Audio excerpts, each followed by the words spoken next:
Welcome, everybody.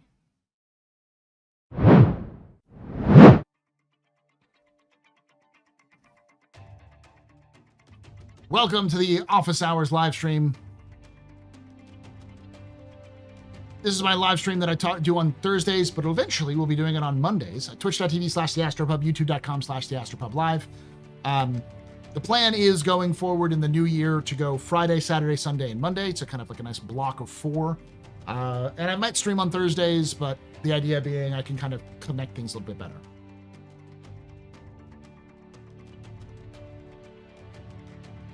How do you check your drop progress? It should be in your inventory. You go to your inventory in Twitch, and you should be able to see your drop progress. If you've been watching on Twitch right now, we've been streaming for about 2 hours now. We'll be going for another easily 3 hours.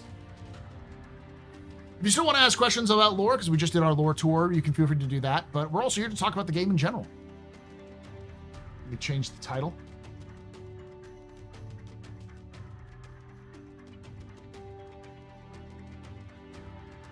Oh, I forgot to switch over the chat, so it's not working. Sorry, just Eric. I'm gonna pop this out.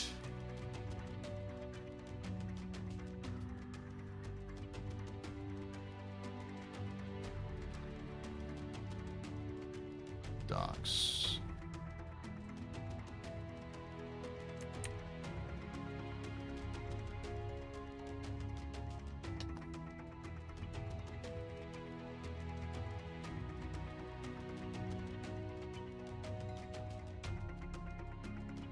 There we go.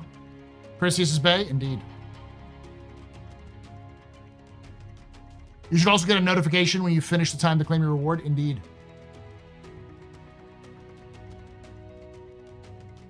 All right, favorite brand or ship? Drake. Drake's my favorite brand. And the favorite ship is a cross between the Freelancer series and the Corsair. Corsair is still my favorite ship.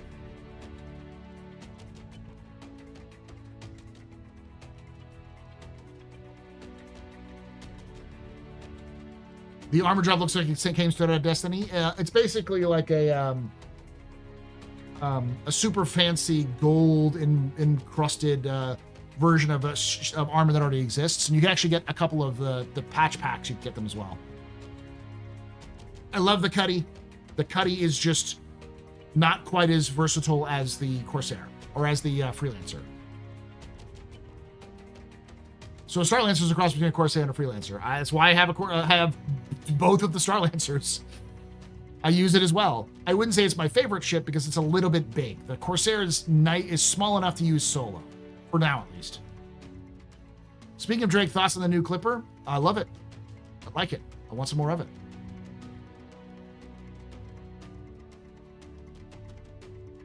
C1 has too many big wings for me, but that's just me.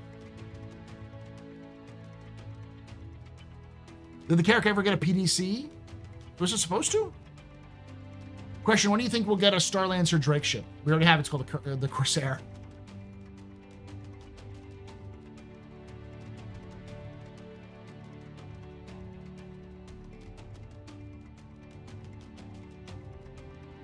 I want an alien ship to satisfy my itch until the Raylan comes out. Which one should I get? If you're doing something like cargo hauling, the Prowler Ute, the Prowler Utility is the best. Like I haven't purchased it myself, but when it's in game to buy, instant buy. I'm buying it instantly. Hey, Luna. There's so many uses. Yes. All right, I'm gonna get out of the Discord here. Thank y'all. Fair enough. Have a good one.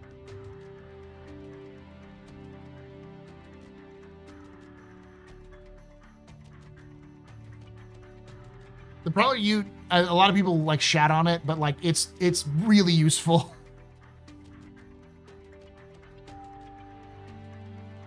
All right. The smuggler wants a smuggling ship. Shocker, I know. Your opinion on making the Liberators a mobile base? I think it's the way it goes. I think it's the way it has to go. It has to be turned into a pocket carrier. I think that's its new role. All right, we're gonna do some video watching here, as we usually do.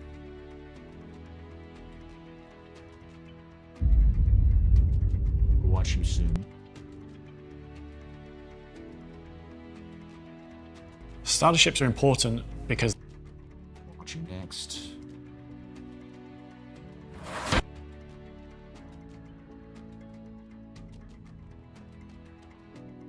As much as I'd love to listen to with y'all the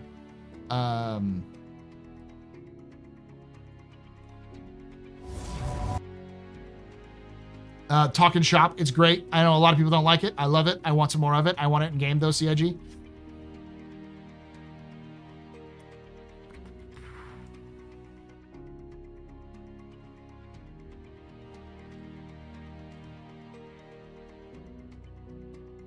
Do you think we'll get VR with Squadron 42? Probably a post-launch release, but maybe. There's one ships to stop being turned into slimy piles of mush. Put the fuel back in the Sulian. They won't redo all ships. They will be old in game in the verse. Every world needs old ass stuff. They might redo some of them. I think they're going to redo a bunch of the ships that are currently don't have a lot of feasibility now, but they'll fix it up. And then after that, they'll actually change that.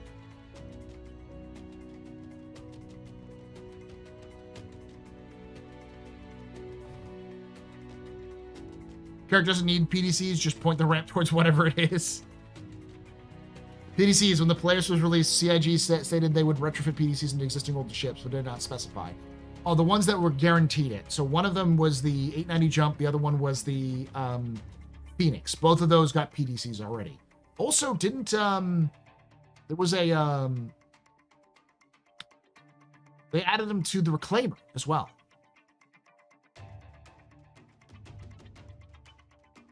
Fucking nerd, that's me.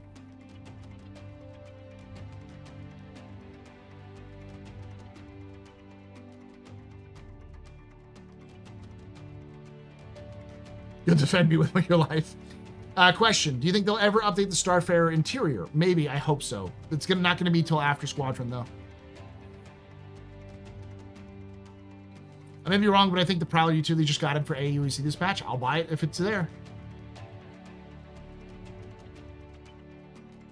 I would buy Valve's new VR headset right now if it starts to VR. Damn, Twitch drops really pumping up the numbers, huh? Yeah. 672 people? Yes. Welcome, all of you.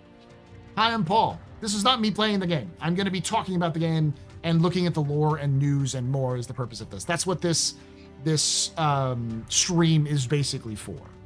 Still talking about Star Citizen, still the main topic of Star Citizen, still looking at some of the parts, but it's mostly just discussing Star Citizen rather than playing it.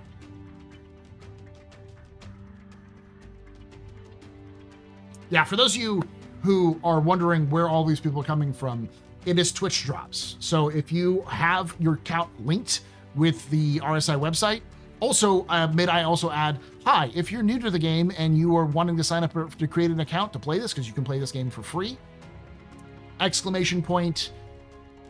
Star Citizen, I believe, as my referral code. You can use that and it'll get you 50,000 credits. I believe is it 50,000? It's not 5,000 anymore. I think it's like 50,000.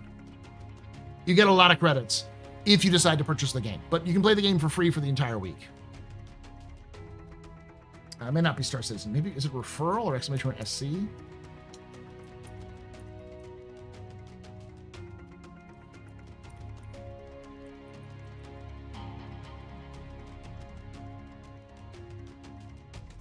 Weird.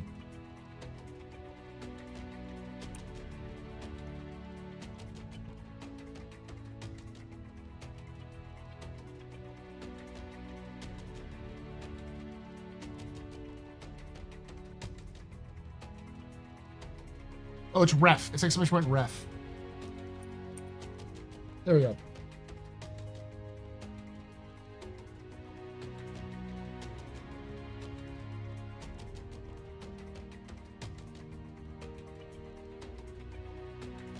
I get some cool stuff if you click it and you sign up for it. But I've been doing Star Citizen for a decade. I've been doing this for a very long time. And I've covered Star Citizen in every different angle, lore, news. I've done podcasts. I've got a podcast that's like, I think it's like 9 years now is what it is. I've been doing it since 2016. I've been making lore videos for at least 7 years now, 8 years now on Star Citizen. Though I've also done lore videos on Cyberpunk, and I did one recently on Titanfall, about a year ago on Titanfall 2. Probably my best video, honestly. A lot of people love it though. I also did one on Helldivers 2 before that came out.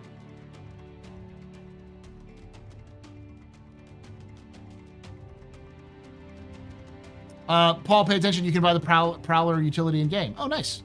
Sorry, I'm doing my speech thing. Doing my spiel. For those of you who are regulars and you're like, why are there so many people? The drops bring people in so that they can watch the videos they watch, and then they I'll also double check to make sure you're commenting. I don't know if Twitch does this anymore. It used to be the thing where like you had to like say something to be counted as a video, so you may have to like say something to be counted as watching the video, and then you can just, you know, lurk afterwards or something. I'm not telling you to lurk or not, or to unlurk. I'm just saying, like, sometimes that can happen. I don't know if that's the case or not. So that if you're not seeing progress.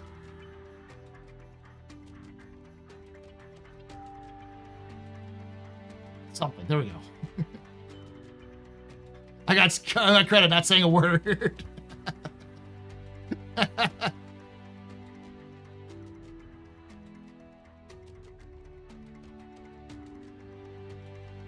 Switch Star Citizen does not need commenting. Yeah, you're not supposed to be. You just have to watch. But I know that sometimes Twitch does weird things where, like, it doesn't count you as an active viewer unless it's sometimes Twitch is as buggy as Star Citizen is. Not cool, dude. Not cool. I just want to control. You don't have to talk. I'm just saying, you could do a little bit. Hold on, let me. I'm just saying, like, do that a little bit so that you can get an idea. There we go. There we go. Get the title from there. Listening to Office Hours for 4 hours is a normal week for you. It's normal for a lot of folks. You can take away my space suit. Suit. You can even take away my space lasers. No pews. But you can never, ever. It used to not count if you watch on mute or minimize the window. Yes, those are kind of things that I mean.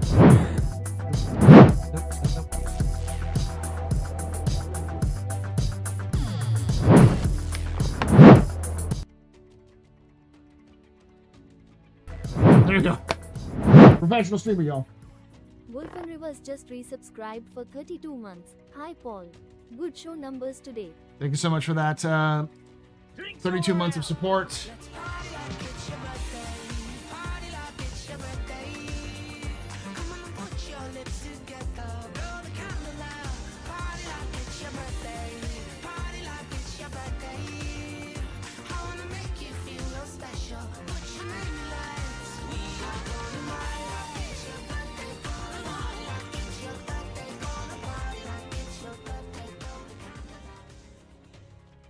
Andy RR just got a sub from the Zerog. The Zerog gifted a tier 1 sub to Indira. Thank you, so Zerog, for that gifting that sub to Andir. You're both very important puppers, very impressive listeners, very neat pedestrians. You rock. Shots and cheers in chat, y'all. Shots and cheers.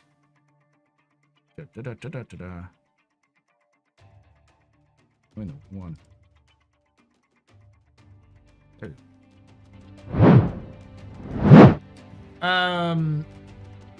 What Twitch says and does to monitor its users and actually it does to monitor actual users, and what it actually does isn't always the same thing. Yes, that's always just one of those.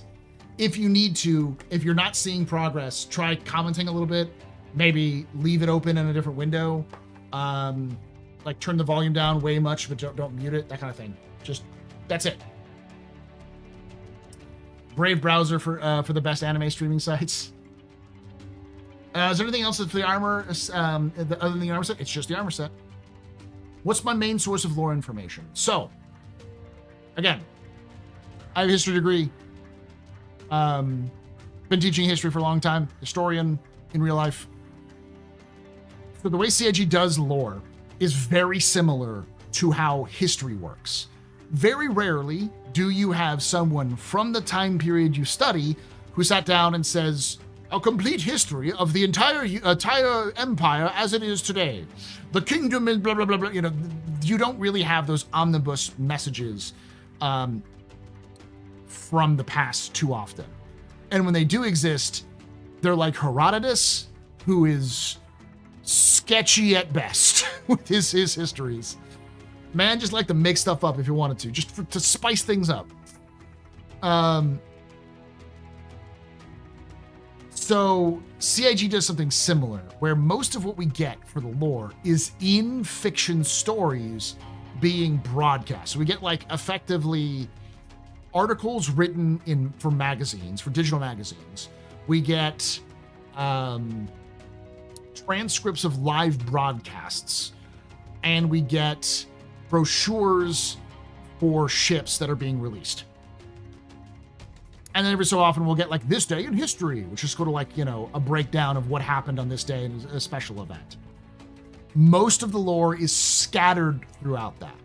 And so, for instance, if you want to know everything there is to know about the Hurstons, you have to also understand that the Hurstons are connected to Asperia through an article on the history of Asperia that went into Whitley's Guide magazine, which talks about Linton? Not Linton. George? Can't remember his name. There's another Hurston family member who actually gave the blade, I want to say? Might be the blade. Might be the scythe. They had a working Vandul ship. We don't know how he got it. He just had it. Oh, was it Julius Hurston? No, it wasn't Julius Hurston. And he wanted to get it working. Not working. It was intact, but it wasn't working. So he knew that the brothers who founded Asperia were big, like, aficionados of very old and random ships that were never built or were just sort of oddities, and said, "Hey, can you fix this?" And they're like, "Maybe," and they managed to get it to work. And it was because of them getting to work that Hurston took it to an IAE, because IAE is an actual real like ship show in the universe, unveiled the working version, climbed into it, and took off in front of everyone. And everyone was like, "Who did this?" And it was like, "This is done by Asperia." And so Asperia took way off as like a producer of alien ships. They were able to take what they learned from that and reproduce blades for the UE military, but eventually also for other people as well. For like very ritzy, rich collectors and stuff like that. Reproductions, effectively.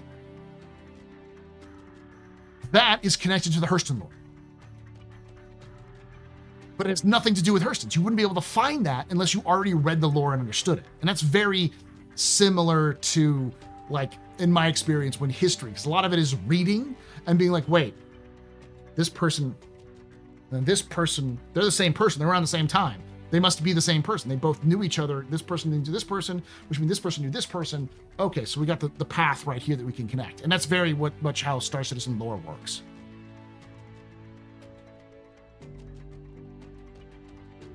Yes, if you refer a friend during IAE, you'll both earn rewards, and you'll both receive a Star Kitten racing set, and also I believe the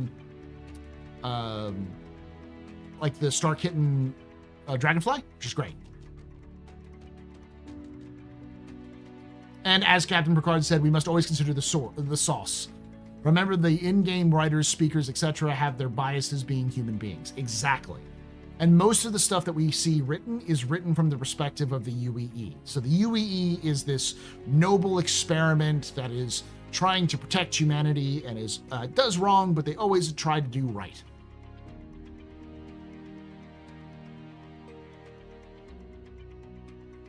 No, one gets the Dragonfly and one gets the racing suit. I'm guessing the racing suit is for the referrer or referee, so the person who buys the account, and the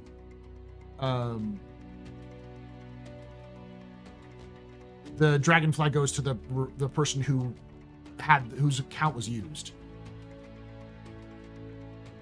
Yeah, okay, yeah. Hey, C Daddy. C Daddy would know. C Daddy is one of the people for platform. Do not ask C Daddy to fix your stuff. C Daddy does not have the ability to fix everything, but he is in charge of a lot of the stuff you see on the website for this sale. So I mean, would a head of the Hurston family even mislead us about the glory of their efforts? I would know. I set up the referral. Yeah, okay. One of today's topics that makes Spectrum burn. Now, I will also add another thing.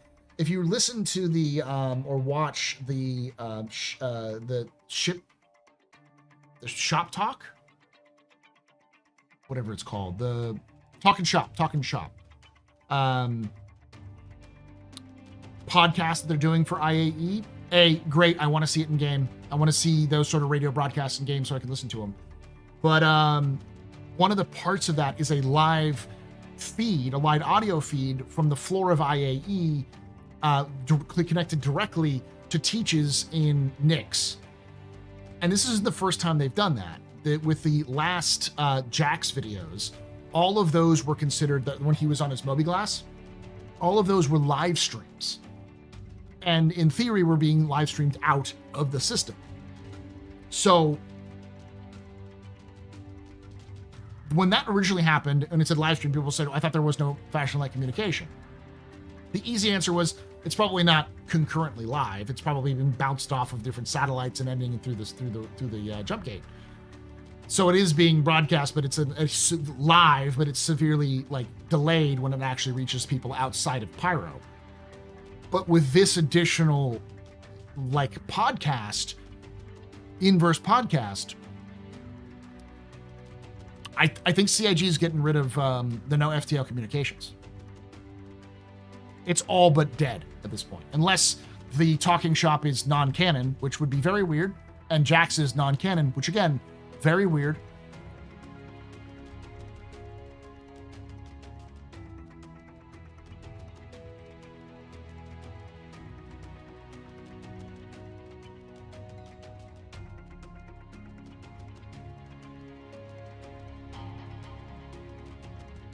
I know someone asked if the Salvation fits in the Carrack. It does. It does. Just make sure you leave a ton of room in the front, because the chairs comes out a lot more than you think it does. Wow, I didn't know that. That's interesting.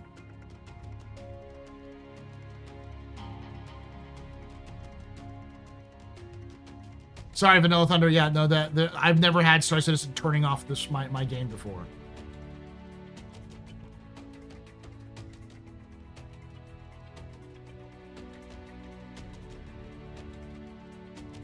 In the end, Star Citizen is a game. Some space magic is to be expected at some point, and some things will never be explained.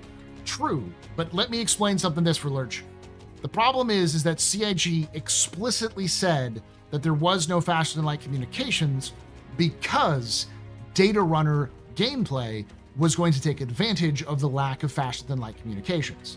So you won't be able to talk point to point in verse, because the whole purpose of data running itself was that because it was a long, excruciating process to get data from one system to another, it was faster to hire a ship to just take it out for you, which meant there was no live broadcasts outside of a system into a system. Everything would have to be broadcast through other things. Runs kind of the imprints, though. Well, the imprints is a unique situation because it's sort of a quantum entanglement system through what they call interspace. So the way they get around with imprints is that imprints are magic space dust that we have no understanding about, that we're fucking with and we shouldn't. They're Vanduul technology that we don't really understand how it works, but it just sort of works. So we jump full face first into it, which has never gone wrong in the past. Don't talk to Sam about that. Sammy has no opinion on that because he's just screaming from all of the regens he's been forced to do while he was spliced with a Vanduul.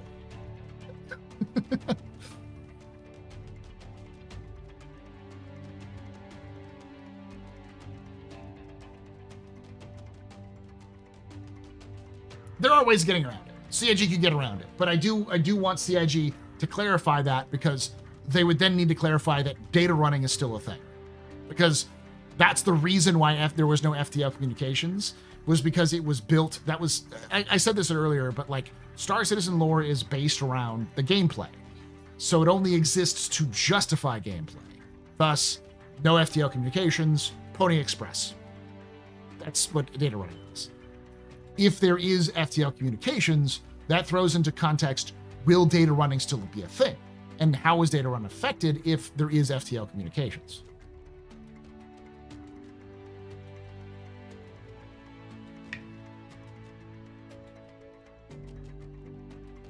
I don't think CIG is going to get rid of data running because they already had 2 ships that are entirely dedicated to data running.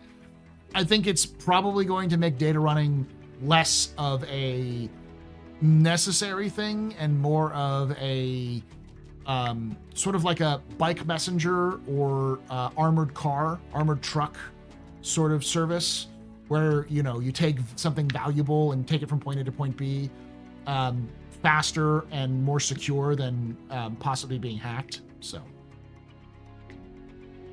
yeah, it's just secure courier.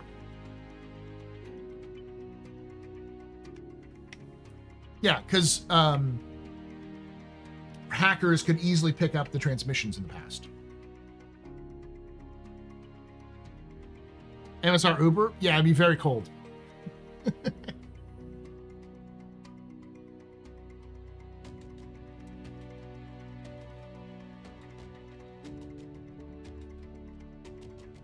Secure transport of mass data makes a bit of sense.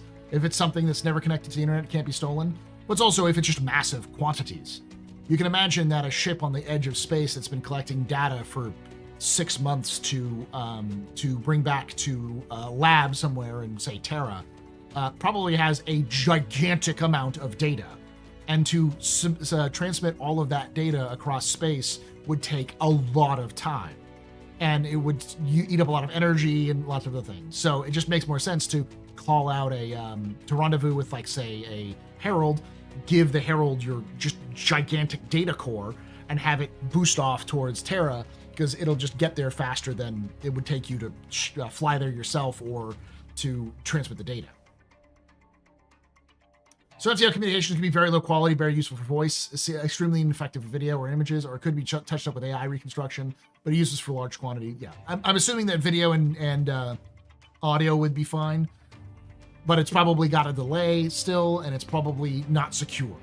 So, like, the military wouldn't use it effectively a lot because it's just not secure, easily to intercept. And they can use the same sort of interspace bullshit that they've been using recently. It feels more and more like CIG is leaning into the warp is the answer, because that's interspace is Star Citizen's version of a warp.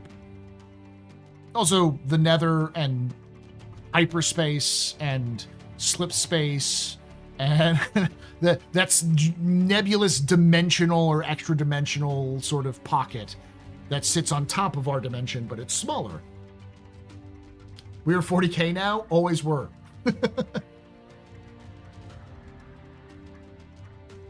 There's chaos in the warp. There's a joke based off of the fact that AI is outlawed in Star Citizen because it keeps trying to kill people.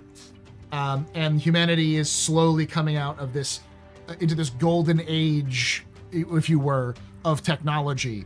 That the Star Citizen universe is simply the early 40K universe. Not really, but like, it has that vibe to it.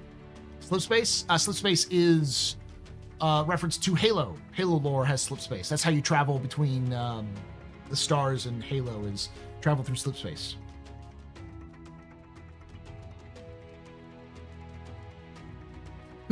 CIG's British, so's Games Workshop. Yeah.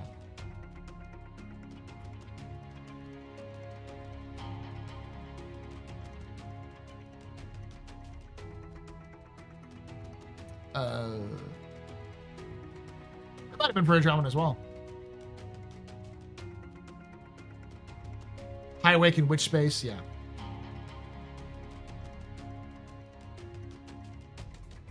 So no one gets the suite. The other gets the racer. Suspiciously, like something is tailored for people buying alt accounts. I mean, you could buy you could have bought the suit like for cash. You can still buy the suit for cash. It's available in the store.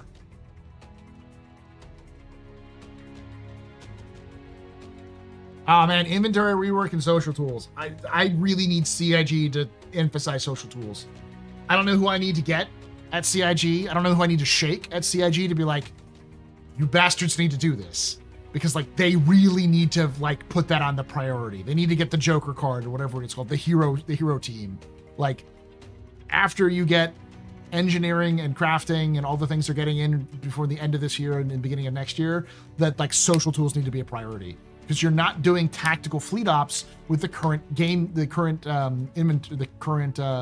social system, because it sucks.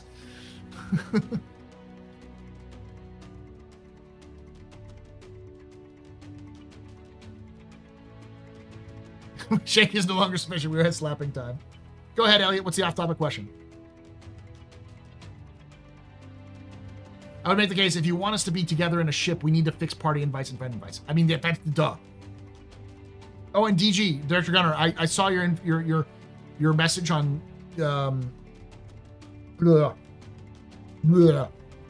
Discord. That's what it is. On Discord, I have to go through and look at the stuff. Thank you for offering. So I'd have to go through and look stuff. I've just been so busy with things.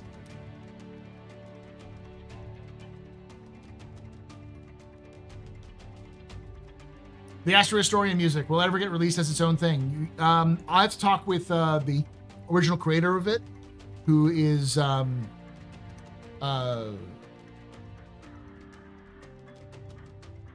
blanking on his name. Uther Riley. Uther Riley is the original creator, so I'd have to talk to him about it. Oh, I realize I'm in the Astro Historian music still. Hold on.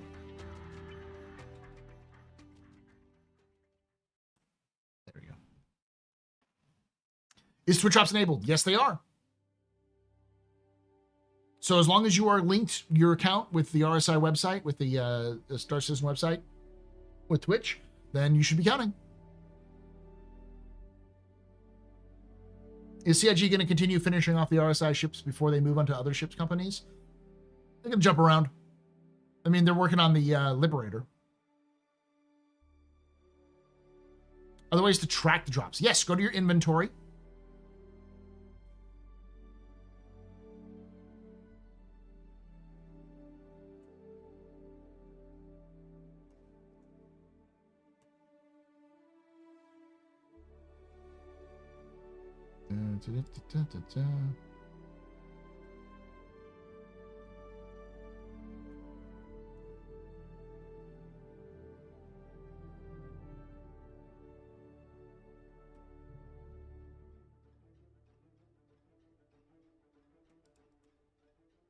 I'm trying to figure out where the inventory is. Partners.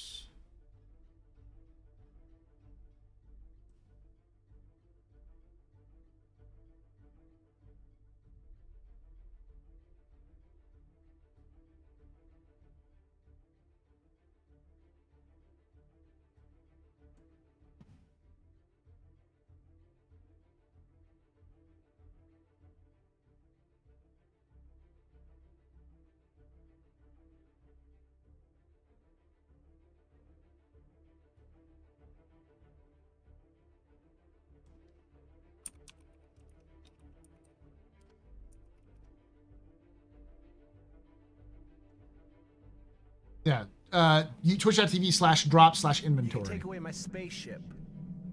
You can take away my space suit. You can even take away my space lasers. But you can never, ever. So I'm at 28 out of 28% for it.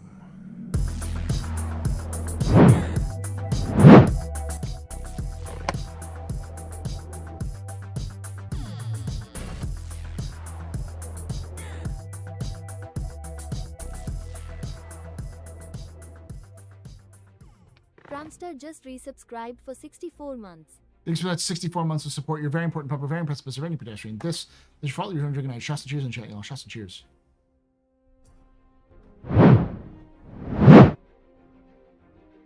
So question, why has CIG made Crusader the burden of the two great universes dangers, the Nine Tails, and somehow arms twisted into having to adapt to Molly as the mascot?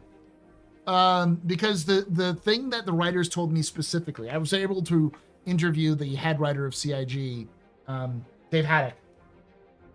And when we talked to him about, like, say, Crusader, his concept for Crusader, and this is just his and Chris's and the team's view, is that Crusader is an example of how not every corporation is too evil to be a government.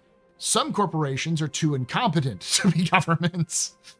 So like Hurston is evil.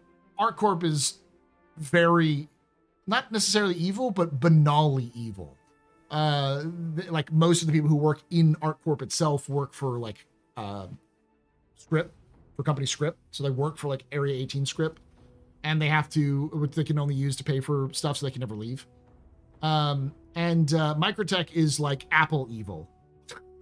Big tech evil. Crusader is pretty, like almost all of their money goes to charity. They're very, very good at being benevolent. But as a result, their benevolence is seen as weakness, and so that's why they take care of them. Thank you, Fat Fingers. A question about the engineering. How functional does it have to be released into the live builds? Taking into consideration, even though it won't affect a ton of smaller ships, we will interact with 100% of the time. We'll use our ships 80% of this game flying your ship. If you are flying your ship right now solo, you will likely never interact with the game unless you're doing heavy combat. Then it will almost certainly be the same as it has been already. You can take away my spaceship. Spaceship. You can take away my space suit. Suit. You can even take away my space lasers. No PPUs. But you can never, ever take away my space game.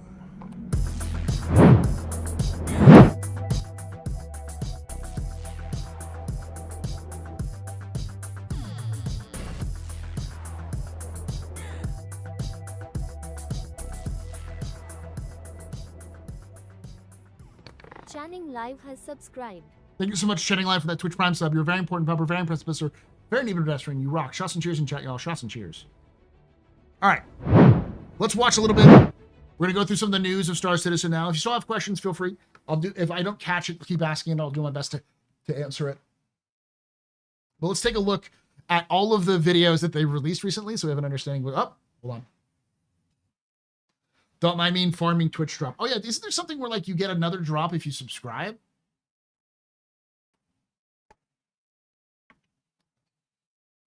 Isn't that something different? You can take away my spaceship. Spaceship. You can take away my space suit. You can even take away my space lasers. No PPUs. But you can never, ever take away my space. I'm not trying to pull together because I heard something about that. Don't sub to me. This is more of like I heard there's something else that has to do with Discord.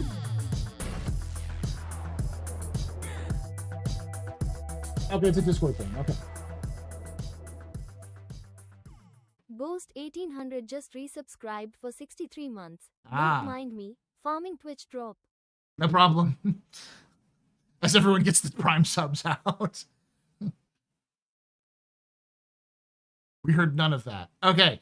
Yeah, so apparently Discord has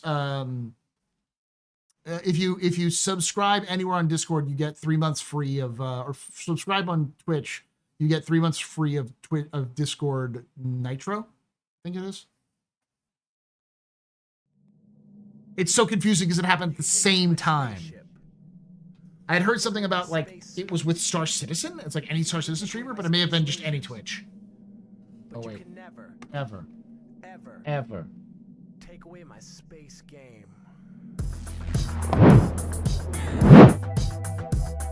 I'll play your space law video game, space law, man.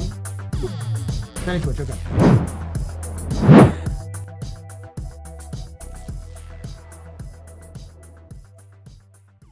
Thick Wizzy has subscribed. Thank you, Thick Wizzy, for that Twitch Prime sub.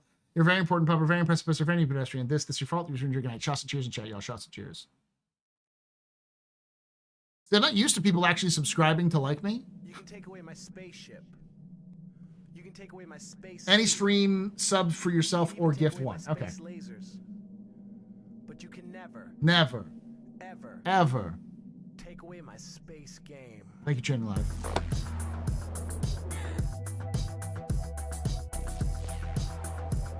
Oh no.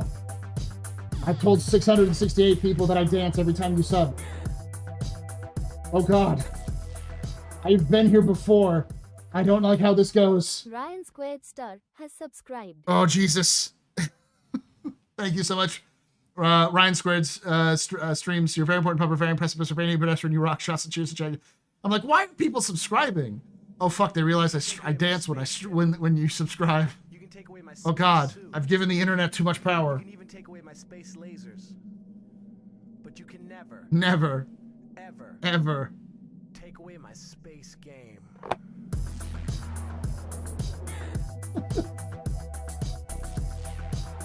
I didn't think about this.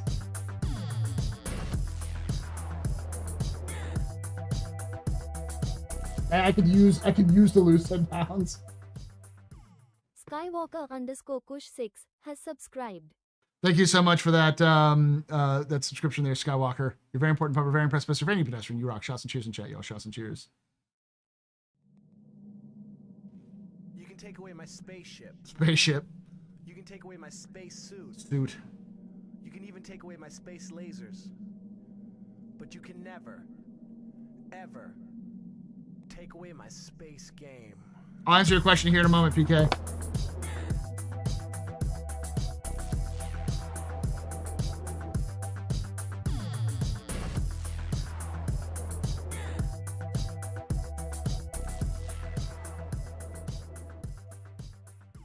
Silhouette of Edu has subscribed. Thank you so much, Silhouette, for that subscription. You're very important, pupper, very impressed, Mr. Rainy pedestrian. You rock. Shots and cheers in chat, y'all. Shots and cheers. Elliot's right there, PK. It's pressure. You would get crushed if you try to go fly straight through a gas giant.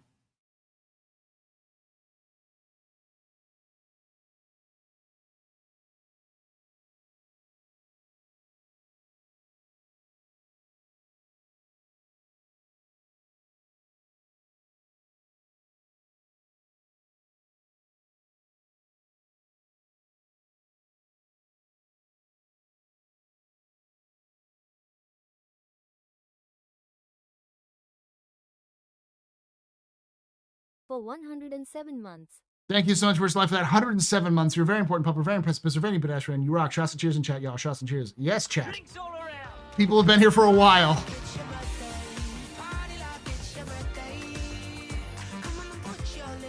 At tier 3, yeah.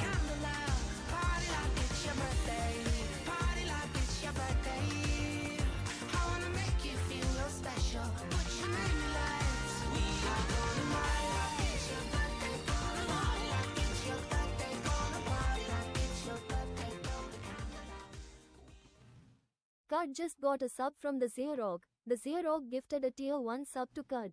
Thank you so much for giving that sub there to Cade.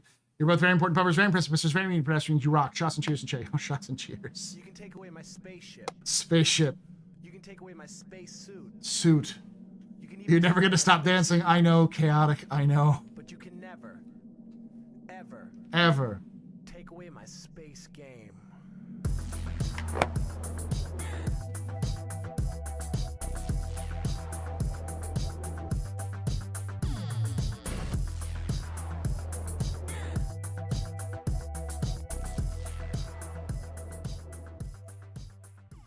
Istreamustri just resubscribed for 4 months. Thank you for Dance, Lawman, dance. Thank you for resubscribing for 4 months there. I stream your stream. You're very important, pupper. Very impressed, Mr. Rainy pedestrian. You rock. Shots and cheers in chat, y'all. Shots and cheers.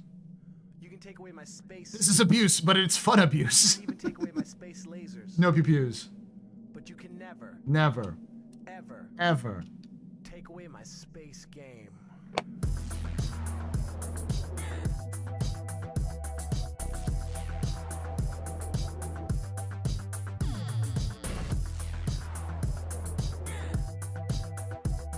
I would much rather dance than do push-ups for subs.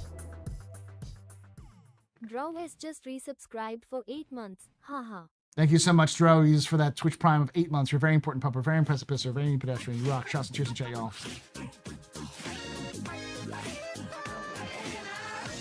What's a full hype train?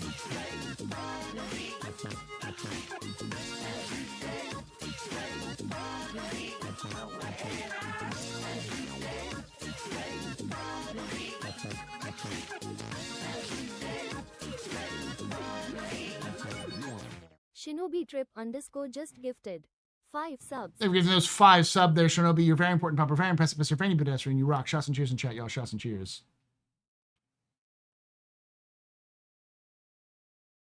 Did that work?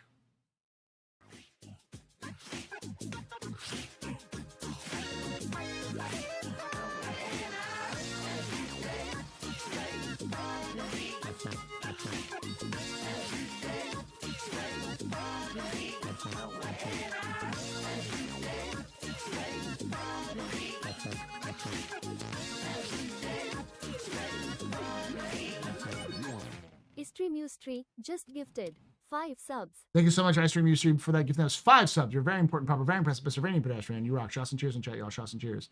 I don't know what you just did with the like on-screen celebration there, Merv. I don't know if I've had something activated that I'm not supposed to.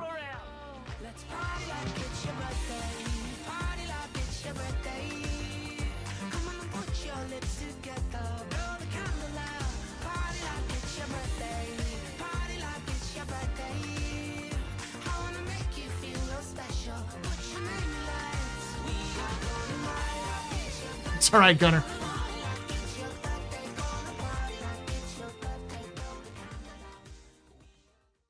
Talene just got a sub from Midnight Black SC. Midnight Black SC gifted a tier 1 sub to Talene. Thank you so much there for giving that sub to Talene there. You're both very important puppers, very impressive sisters, very pedestrians. You rock. Shots and cheers in chat, y'all. Shots and cheers.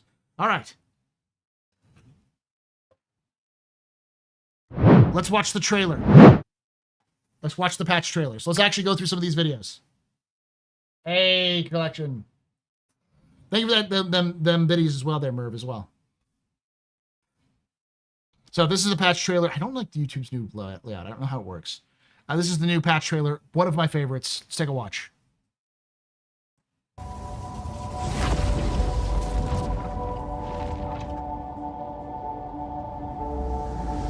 Clipper. What makes this place different? You feel that too, right?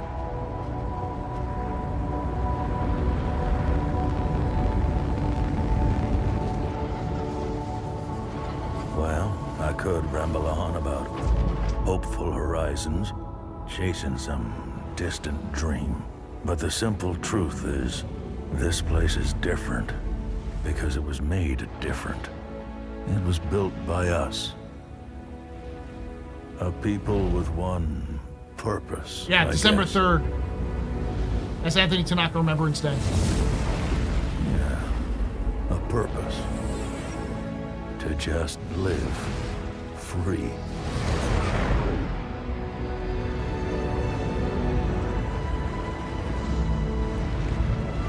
Living free, chat.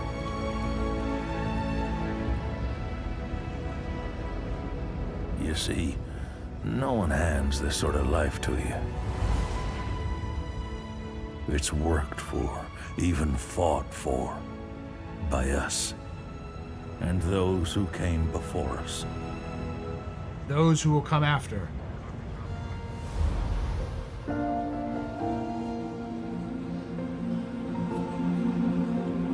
People with the will to grab.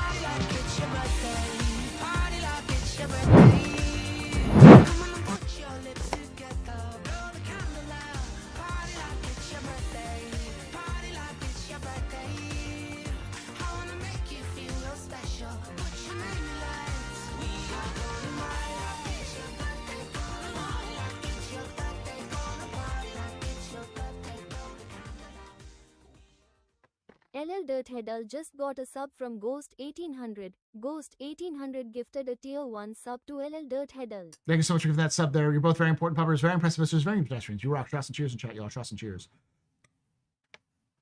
For those who don't know, this is tradition. This was started in the PTU. When you go visit the Anthony Tanaka statue, I'll just pause this right now and I'll rewind a little bit so we can get to this, but Anthony Tanaka is a huge important person in the Star Citizen universe. He was a child who was effectively assassinated for refusing to work a double shift after working an 18-hour shift. He was 12, mind you.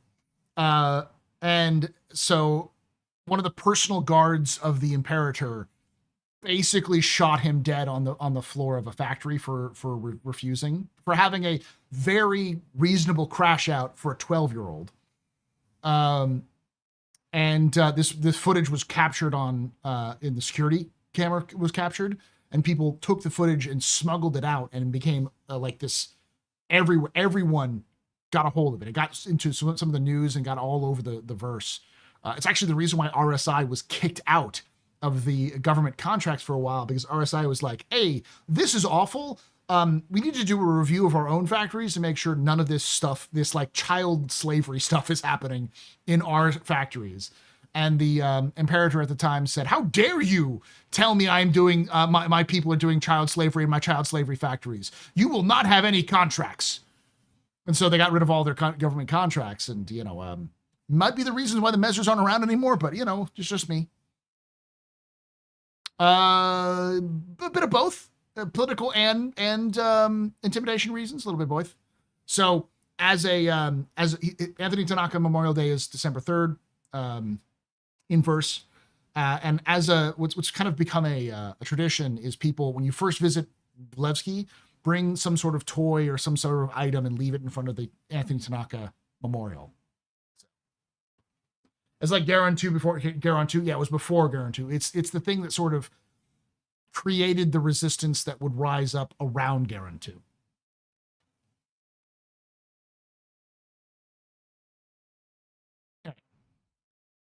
It wasn't assembly work. It was cleaning out air ducts and munitions plants. So their job was to go climb through ventilation shafts and clear them out of blockages and clean them. All right, let's back up a little bit. I love this anyways. Good to hear. Yeah, a purpose. To just live free.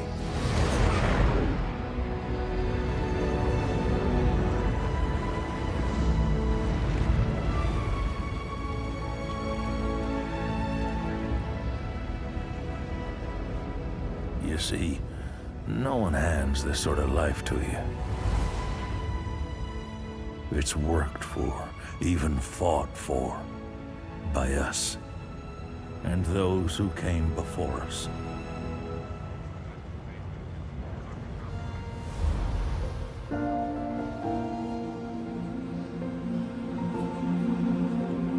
People with the will to grab this kind of freedom from an unrelenting grip. That's what I mean when I say this place was made. I don't mean the buildings or the rocks. Just look around.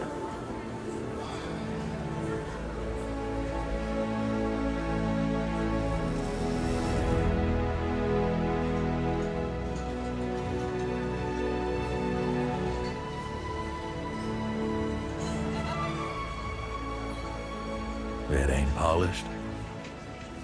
It sure as hell ain't pretty. But it's real. It's free. And it's ours.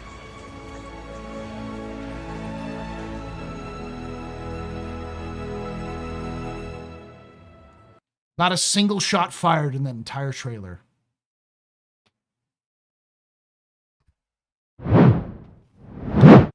What about the splash screen reasoning for Nyx 1? That's a completely different story.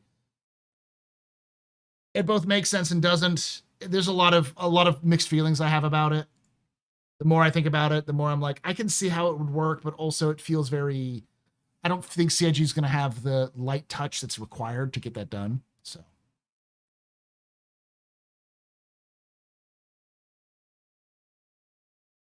Is it being lagsky right now? It's okay. The music is perfect. It's actually a rendition of the old Levski theme.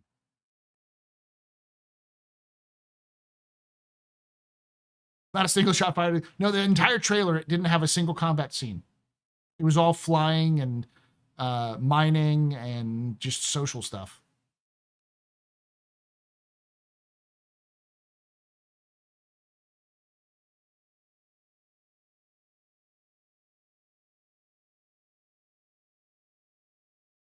As I like to say, it's home, chat. I was waiting for him to say it's home in that deep, gravelly voice, but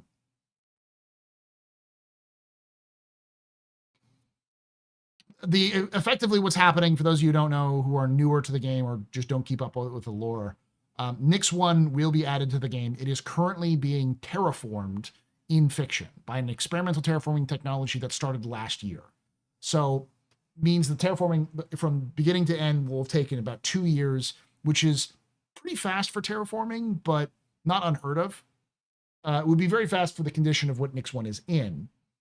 And CIG is setting up so that the story of Nyx 1 is going to be sort of probably the B story of the game. The problem is that Genesis Terraforming, the company that's terraforming Nyx 1, is just kind of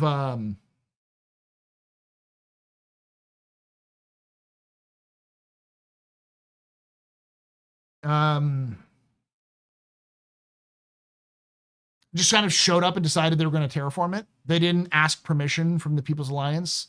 They just did what they wanted to, which kind of makes the People's Alliance look like really, really weak, which narratively speaking, they shouldn't be, because they're at least strong enough to resist outside influence from the UAE and other forces. Though I can see them trying to pitch this as the narrative that Levski and the UE and the People's Alliance of Levski, which is the government that controls Levski and Nyx nominally, has become weaker. Because they're fighting the Vanduul, they can't deal with the Vanduul and the Outlaws and this other corporation coming in and taking over at the same time. And some people are going, hey, let them terraform it, and then they like, we can just take it then. They do all the hard work and we'll just take it over. So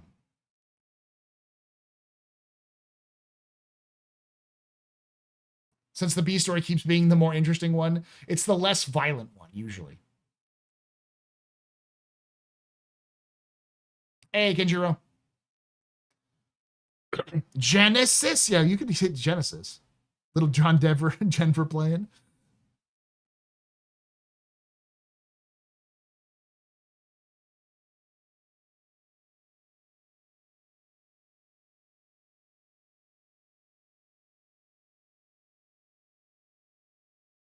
There we go. Oh, it's definitely, I mean, yeah, it's 100% Genesis. All right, now we're going to watch the best combat trailer that CIG has ever produced.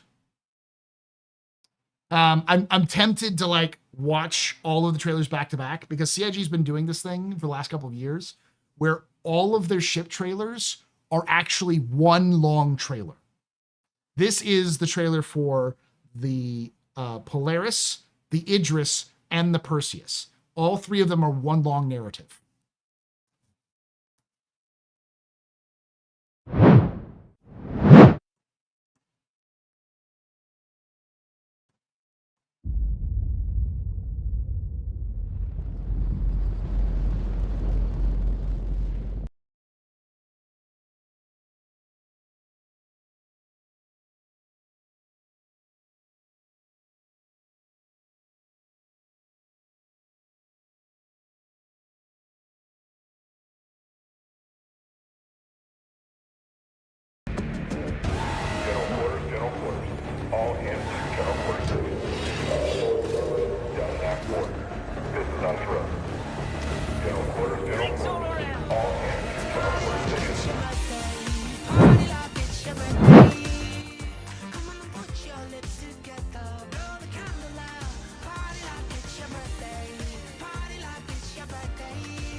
Nasty Master just got a sub from Womblissimo. Womblissimo gifted a tier 1 sub to Nasty Master. Thank you so much for giving that sub to Nasty Master. You're both very important powers, very impressive. Mr. Rainy Bless. You rock. Shots and cheers and shit. Y'all shots and cheers.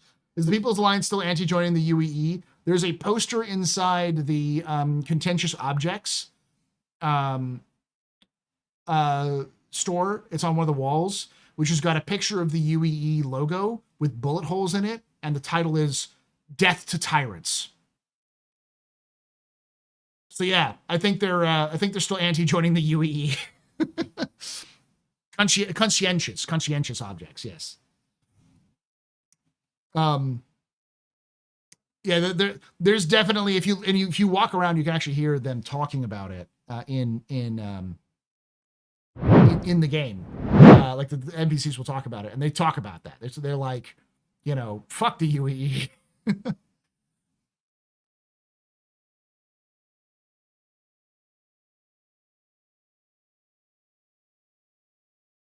I'm gonna back it up a little bit so we can get to the start of the general quarters. General quarters. All hands to general quarters. And no, they didn't add a GQ alarm General quarters. All hands to general quarters. in the game. This is just for the trailer.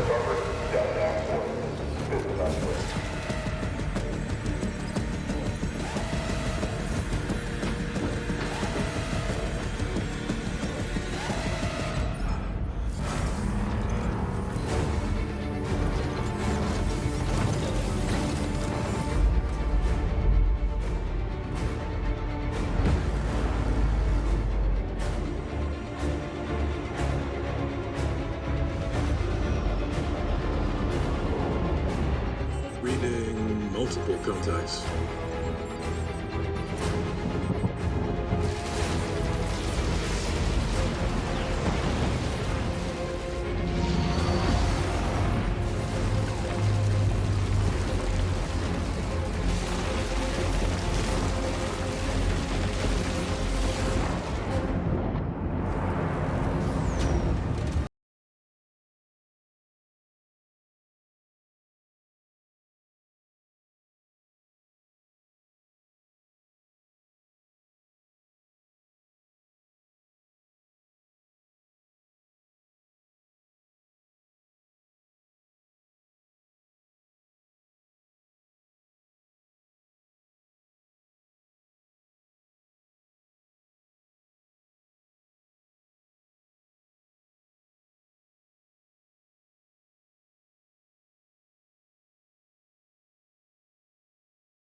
That was badass.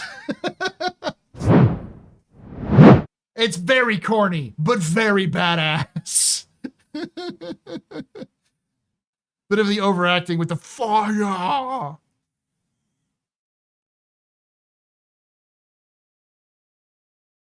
Is it just me? Or is that very elves versus dwarves and the werewolves show up werewolves show up with the orcs? Yes, it's very much like that. Did we do the tour already? Yes, we did. Also true, the players does eat the hammerhead. Does eat hammerheads, yeah. Perseus. Yes, it does. Too many P's. Then who's doing the propaganda that Nyx is going to join the UAE? Or is it the UAE or Nyx? It's UAE. The UAE wants Nyx to join. But they also don't want to force them to join because they know that if they force them to join, they would get insurgency. I like how to put it this way, I did it before and I had to cut out the entire section because it got copywritten. But there's a famous scene in Street Fighter where I think it's Chun-Li gets captured, and she's there in Bison's,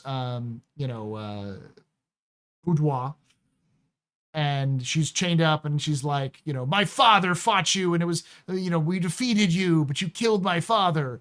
And he's listening the whole time while he's getting undressed and putting into his smoking habit, and he's got like his smoking robe, and he's got like his hat, and he goes, for you, the day Bison showed up in your village was the day that changed your life. But for me, it was Tuesday. That famous line and scene, that is the relationship between Levski, the People's Alliance of Levski, and the UEE. The People's Alliance is Chun-Li being like, you did all these awful things to me. We hate you. I'm going to take you down. And the UEE is Bison being like, I don't even know who you are. Like, I don't care. That's sort of their relationship. But at the same time, the UEE also knows, because they tried to do this before with the Nexus system. With the Nexus system, they brought in a huge fleet and military and police, and they actively tried to clean out the system because it was causing so much of a problem. It's called the crossroads of crime for a reason. But all they did was create dozens, if not hundreds, of tiny insurgencies, which now attack them from bases that they don't know about because they've been living in that system forever. So, like, yeah, the UEE could probably come in and take over Levski in like a day. But you're not getting rid of the People's Alliance like that. They'll fuck off into the asteroid belts and find and use stations and other facilities they've known forever, which have been abandoned, as fallback positions, and then proceed to do guerrilla warfare for you against you forever. So it's more of like the UEE wants Levski to join them, wants the People's Alliance of Levski and Nyx to join them willingly, so they can't force the matter. So instead, they send their mercenaries, the Blackwater, aka the Wagner group of the UEE, which is the security team that I can't remember the name of it, but yeah.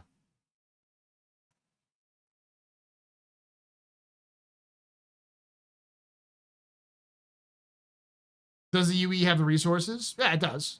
The question is the juice worth the squeeze? Right now, what I think is more likely to happen is that the UE is trying to turn Nyx into a buffer zone.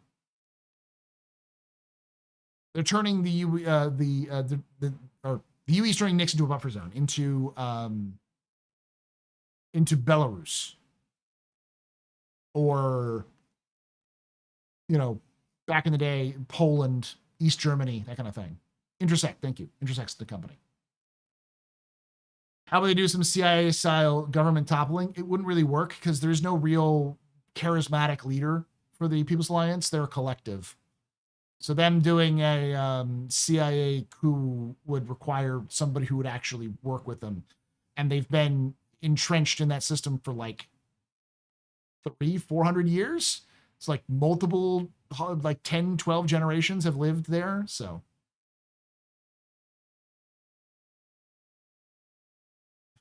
It's easier for them to arm Nyx and let them guard the Suez Canal. I mean the border with the FanDuel.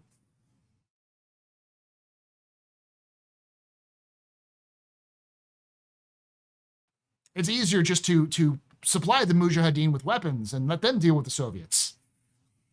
It's easier to just to supply the Viet Cong with weapons and let them deal with the Americans. You can take away my space. And cheaper, yes. You can take away my space suit. You can even take away my space lasers. No pew-pews. But you can never, ever take away my space game.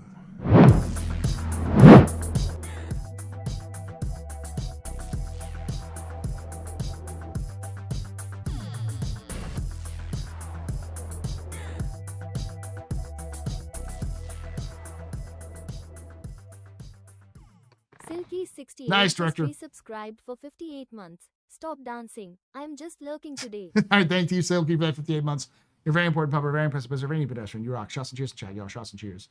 Yeah, Twitch can be dopey. Because you should be at around, we should be closer if you've been watching for since the beginning there, Marie. All right. So let's watch the Behind the Ships Perseus.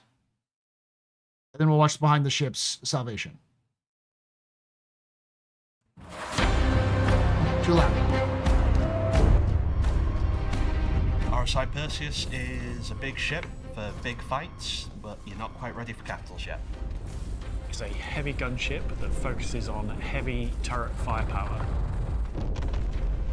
A gunship is a ship that's capable of engaging and targeting other ships at the same time, which provides a way for players to take control of an area and engage multiple threats simultaneously rather than having to dogfight and focus on one at a time.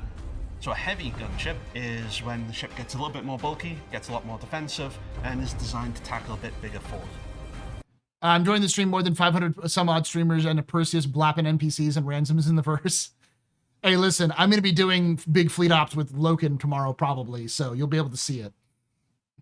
Hey, for science, did they remove the basketball? The basketball was a Pico ball in this one. There's never, you have to go find your own basketball. But thank you, Murph. Welcome. Some of the larger threats it's ideal for targeting would be things like constellations and that sort of size ships. The RSI Perseus is bullies smaller ships. It is a bully. Its job is to show up, whip its junk out, and be like, fuck with me, and cause everyone to run away screaming. like a classic RSI design. It's a really large, long, very menacing looking ship. We've got this pointy nose. You've got the bridge just behind the center line, so it echoes that classic warship aesthetic. Entirely, it really feels like a solid ship, able to go to... And it's good at it? I mean, it was designed to do that. You can even take away my space lasers. But you can never... Never. Ever. Ever. Take away my space game.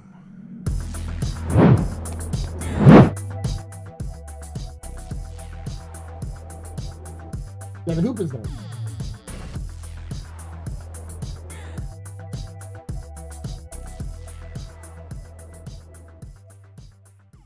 Merv DeGruff has subscribed.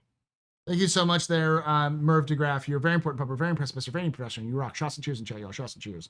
By the way, we're going to go over the news as well a little bit later, so. God, we've already been streaming for 3 hours? Oh, hold on. You can take away my spaceship. Yeah, it devastates everything below capitals. It can one-shot fighters if you hit it with the size 8s. You can even take away my space lasers. No pew-pews. But you can never... Never. Ever... Ever. Take away my space game.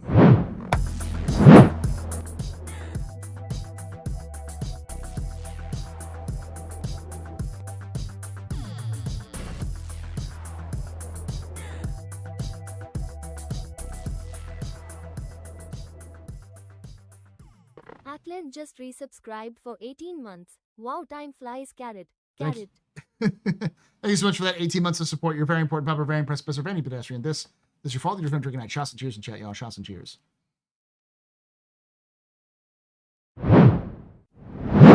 Ironclad Assault is made to land a lot of heavy ground troops in hot zone. Yeah, I mean, that's why I have the assault. All right. But yeah, no, it was designed to be a cheap, effective deterrence tool. Battle and well protected. It's heavy duty.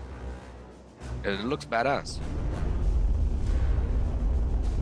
The thrusters on the rear, again, we've built on what RSI is known for, with these kind of large thrusters that are out on the sails at either side. Back when we introduced the Perseus as a concept, its role in the game was to be a sort of mirror of the Aegis Hammerhead, where the Hammerhead was designed as a heavy gunship for screening smaller fighter craft, whereas the Perseus was for engaging larger threats. So when the Perseus was originally announced, it had size 7 weapons. As times went on and other larger ships have entered the game, we felt it didn't fit the rule well enough anymore to be size 7s. That's why it's been upgraded to size 8 weapons. These are manned and capable of full 360 traversal. And then there's a slew of point defense turrets throughout the ship as well to provide protection against incoming missiles and torpedoes. And Lord, didn't the Perseus also heavily armored? Yes. In fact, I believe it's still heavily armored. We just don't have armor in the game yet. That was its main advantage, is that this thing is chunky. It is thick. It's designed to wade into fire, punching back as hard as it can, and hope that it can deal out more punches than you can punch it. It is, in MMO terms, a tank. This thing is a tank. It is designed to be big and mean, and if you don't pay attention to it, it will beat you to death. But if you do pay attention to it, you will not be paying attention to the other ships, which can hurt you faster and better. You know.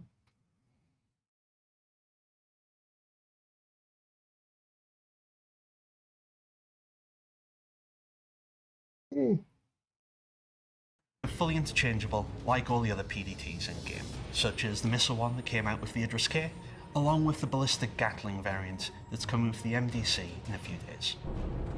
There are also smaller size 3 remote turrets that can be controlled from the bridge. That was a juggling act because... By the way, this was their original... These remote turrets were originally the original PDCs that the Perseus had in lore. Basically, the design of these PDCs, the remote turret, was to be to take care of fighters or torpedoes and missiles that were incoming. So its main armament was this and 2 size 7 turrets. Was the original in lore fiction. I don't know if they've changed that to mean it always had the size 8s, but though I think it's more interesting if the original idea of the Perseus was the original Perseus that fought in the Battle of Oberon, and this is the, hey, we can make it better, stronger, faster than it was before. You know? Smaller size 3 remote turrets that can be controlled from the bridge.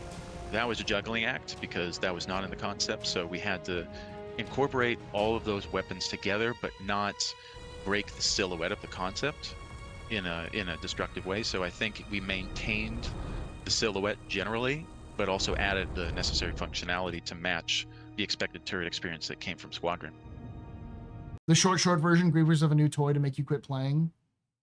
What, the Perseus? You have to it's a multi-crew ship. You need to have everyone, you need to have at least 1 or 2 people in those turrets to make it really effective.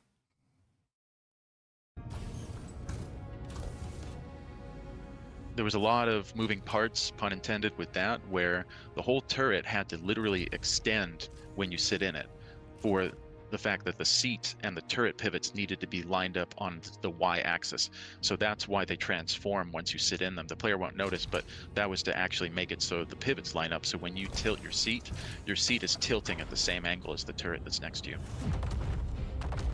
We tried 3 Perseus against the Polaris, and they did extremely well, because the Polaris's major punch is the torpedo, whereas the Perseus's major punch are the guns, and the guns have no range limit. So you just go right down the throat of the Polaris, and you're pummeling it. And the pilot controls this top one right here. This top turret is the only one that the pilot controls, not the size 8s.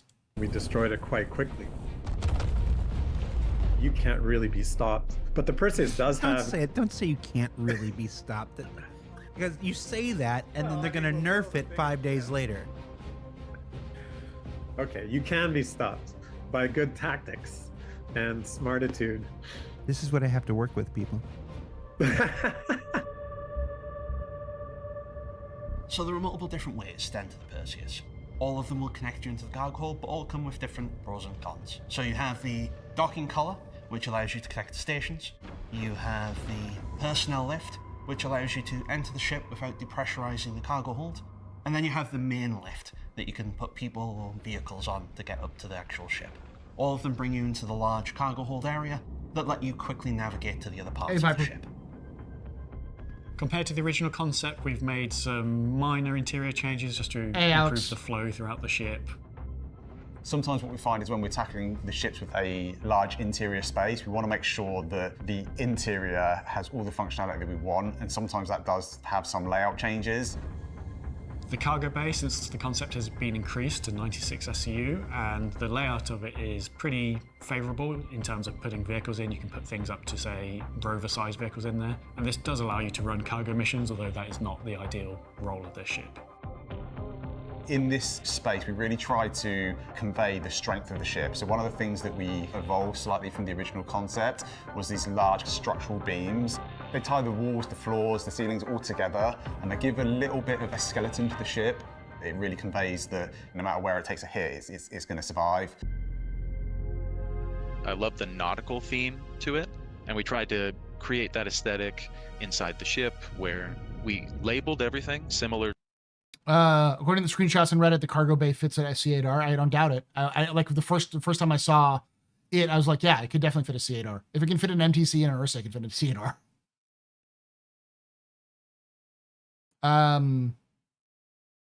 I do like the fact that they actually listened to Navy personnel and be like, yeah, of course we fucking put signs on everything. It's a big, complex ship, especially if you're not used to it. You need to know where things go. To an actual military ship.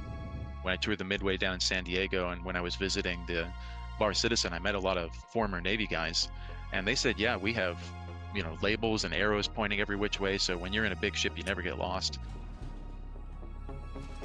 I'm the one who put in the basketball hoop. Why? Yeah, because the Polaris does not have signs. Exactly. But that's the thing they learned, and they did that with the Perseus.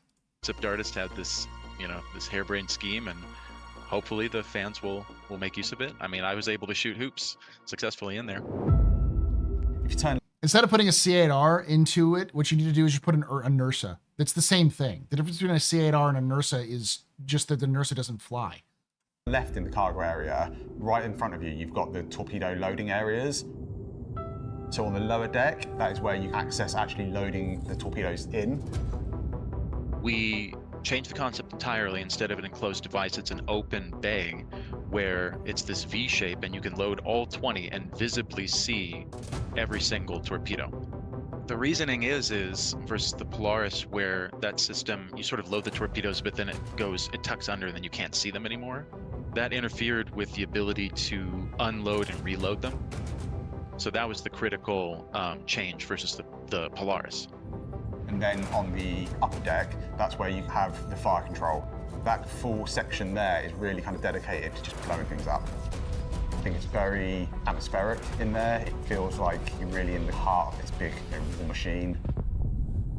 Slightly further ahead of that, you've then got the turret access, and that gives you access to one of the manned turrets.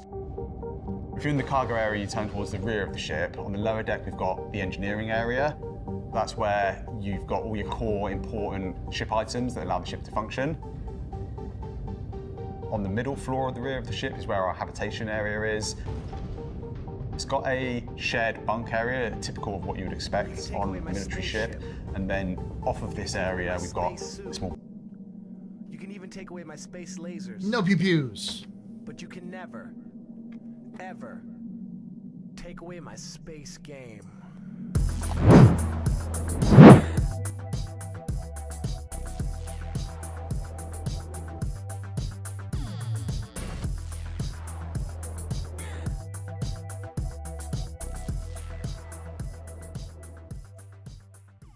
Moodaddy has subscribed. Thank you so much for becoming a subscriber there, Move Daddy. You are a very important popper, very impressive pisser, very inebriated pedestrian. This is your fault. This is Richard. Good night. Shots and cheers, chat, y'all. Shots and cheers. You wouldn't need a NERSA since there's literally no reason to respawn on a Perseus. I disagree. You could also have a ground team that you deploy because it can land. B, you could get injured during the fight if you're taking damage, and so you have a reason to repair, to actually heal. I found myself more often than not using medical facilities to heal rather than to respawn, especially if I'm working with a group of 2 or 3 people. Hydration as well, yeah.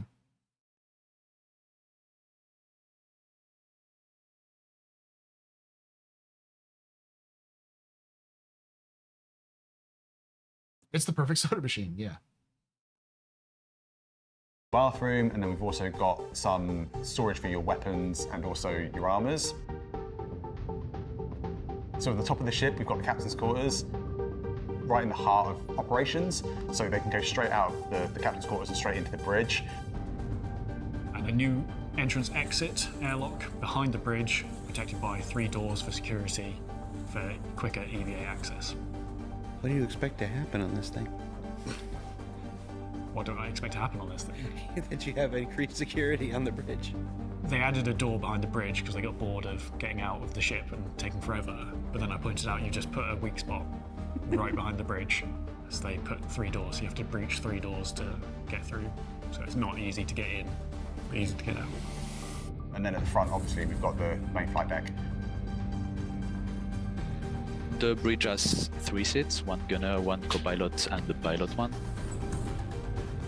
It has a really nice view when you get Valcar, but yeah, so yes, CIG has its own Star Citizen, has its own graboid, aka its own sandworm called the Valakar. It's in game. Again, I'm not going to assume everyone here knows that the Valakar exists or you can fight it. In fact, there's an entire boss battle where you fight a giant worm that's irradiated and is shooting shit at you. Well, vomit, radioactive vomit.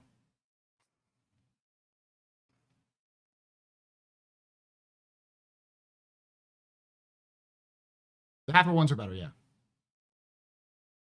But with the big one that shoots shit at you, you can sometimes get giant mech, or not giant mechs, tiny mechs, and you can go fight it by jumping around in the mech and shooting at it with jump jets.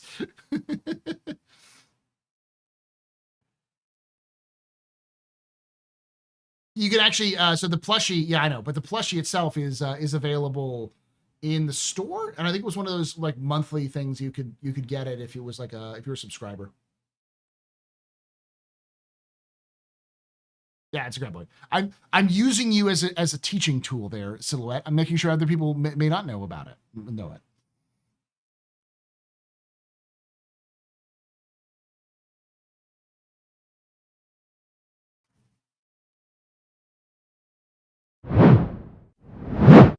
on the pilot seat, and it slides up and forward, and you can see this giant turret in front of the ship. That's really cool.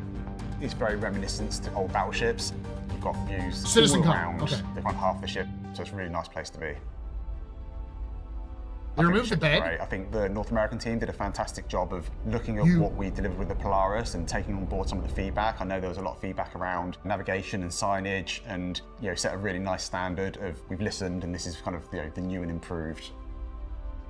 I think it's going to be a combat-defining ship. Yeah. We're going to see a big change in the way that people fight each other. It's a ship designed to actually put pressure on some of the larger ships if you crew them. I'm super excited to see how the Perseus and Hammerhead work together next year in the upcoming tactical strike groups. The ship's almost designed to work in tandem with each other. Across the board, very happy with it. It's been quite a long-awaited concept to in-game, and I think we've massively improved upon what was originally promised, and just the styling of it is just cool.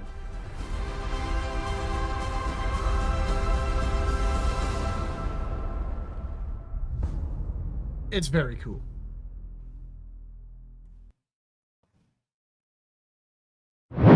Again, sure, you can't revive from med gun, but if you're punching that deep through the Perseus armor to hit you, the med bed won't help anyways because you're probably dead soon. When they have engineering, which is coming in 4.5, by the way, which is coming out next month, by the way. They said Q4, which could be next month. It depends on what CIG considers Q4, but I assume that's the case. Then you will get lit on fire. Fire will be a friend of yours very frequently. And so you will possibly take damage from that fire, which means you can go heal yourself up like that.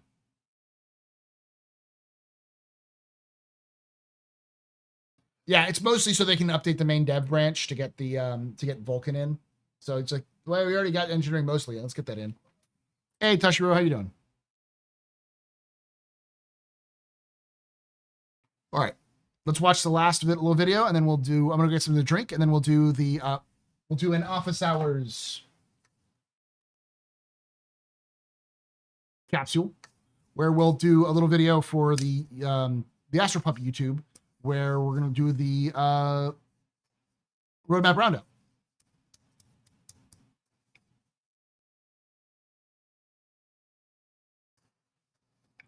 What I expect CIG to do is to do what they did with 4.0, where they release 4.5 into a preview build, let people still play 4.4 until they have it stabilized in either January or February, and then move on from there.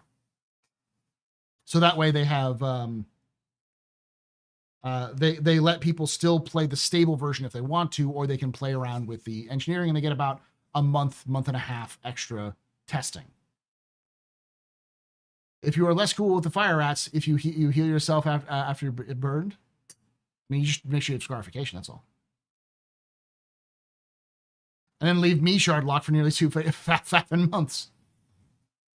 January, February 2027? It's a capsule, see? Like a pill, a capsule, see? Capsule.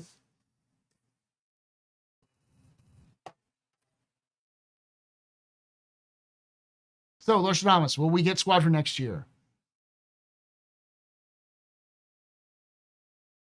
I'm 80%, I'm 80% yes. There's a 20% chance we're not going to get Squadron next year, but it doesn't mean it's going to be delayed forever. It'll be delayed like 3 to 6 months from like December. I think CIG wants to release Squadron in October.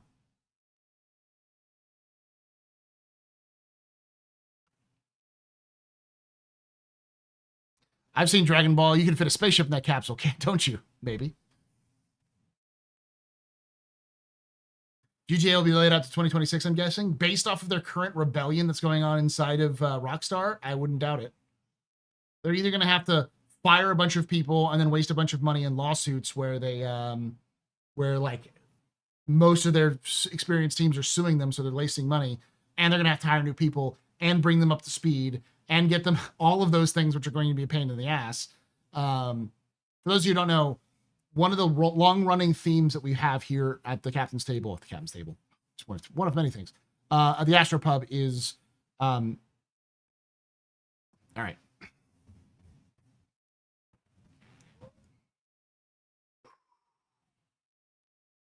Let me teach you about release windows and why they're so important for video games.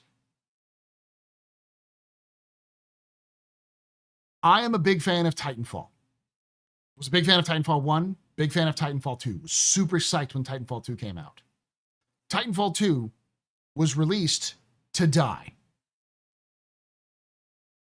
It was an amazing game that had a cult-like following and should have been more popular than it was, but EA released it a week after Battlefield 1 and a week before Call of Duty Infinite Warfare. It was left to die because EA wanted to use it as a road bump. They wanted to try to absolutely maul Activision and Call of Duty so that Battlefield 1 would get better sales. And so they figured they already got Battlefield 1, which was doing really good and doing everything that the people who were mad at Call of Duty at the time wanted them to do. And then anyone who was a space and science fiction person would move to Titanfall because Titanfall was made by the original Call of Duty devs. So why go to the shitty knockoff when you could go to the original, basically? The problem was that Battlefield 1 was the best Battlefield they had made since Battlefield 4. Since Battlefield 4. So it's an iconic game that defined a lot of people's Battlefield experience. As a result, Titanfall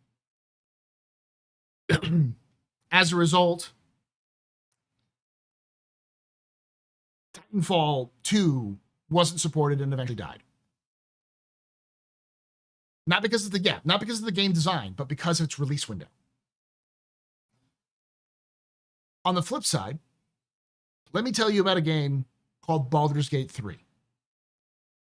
Baldur's Gate 3 was released a month before Starfield. And the reason why it was released a month before Starfield, but I'm tying this all back to Star Citizen, give me a moment. Or Squadron, really, but yeah.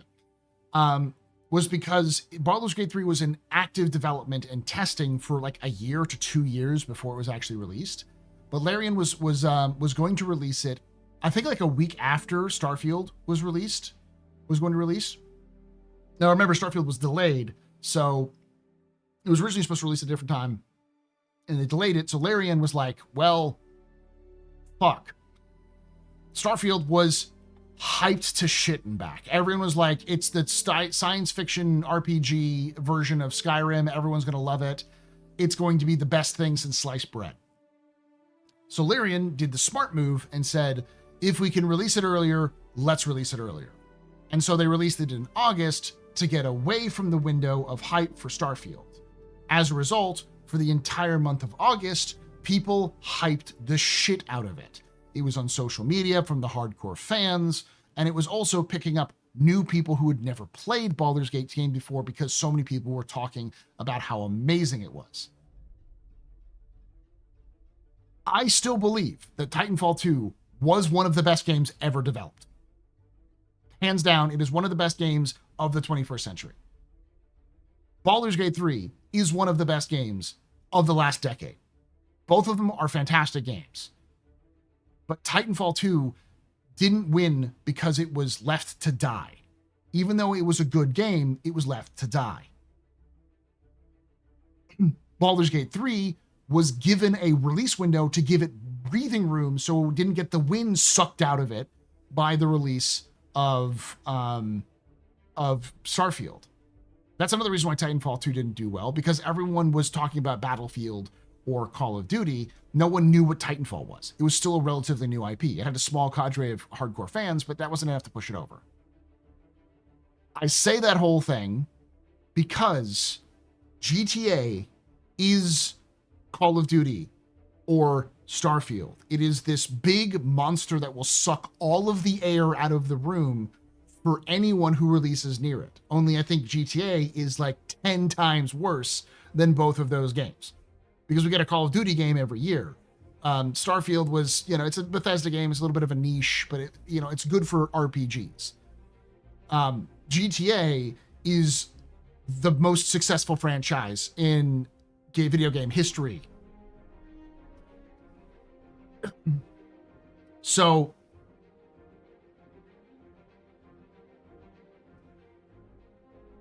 BG3 couldn't release consoles at the same time because they pushed PCs to a month prior to the Starfield. Yes.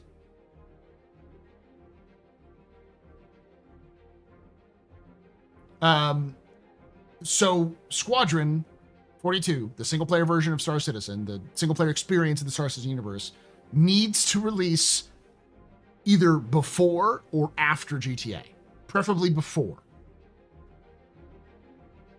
to get that Larian Baldur's Gate 3 thing, where it has a bunch of hardcore fans who will hype it to shit and back, and then that will get the attention of other people. If it's good, they get the attention of other people who will then word of mouth buy it and pick it up, and it'll do well.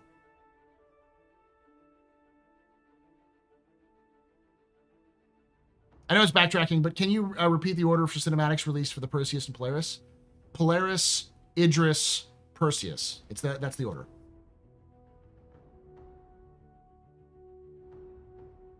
Probably at least a month before. No problem. Strong rumors of Half-Life 3 being announced? Possibly, yes. Swinward 2 has the advantage of being on PC? Yes. However, and GTA isn't. However, GTA's word of mouth is going to... What I'm trying to say is CIG doesn't have the numbers to go blow for blow on any sort of media circuit.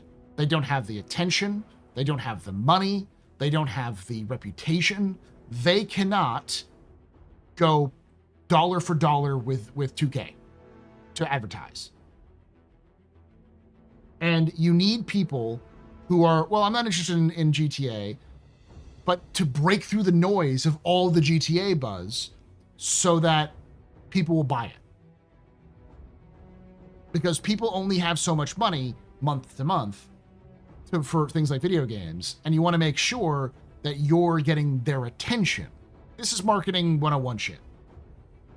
And as much as people say, I hate marketing ruins video games, marketing is the only reason why you know about the game you know about. Because some marketer was smart enough to get you to pay attention to it.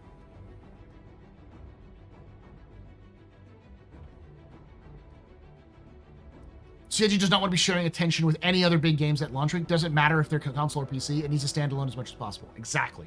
And that's the reason why I went on this tirade to be like, do I still think it's going to be released in 2026? Yes. I think CIG is shooting for October of 2026.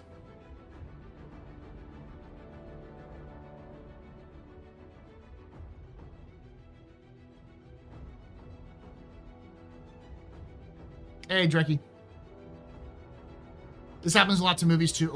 It's not just movies. It's like products, video games. It's everything. This is the kind of thing that is always important for any product or item.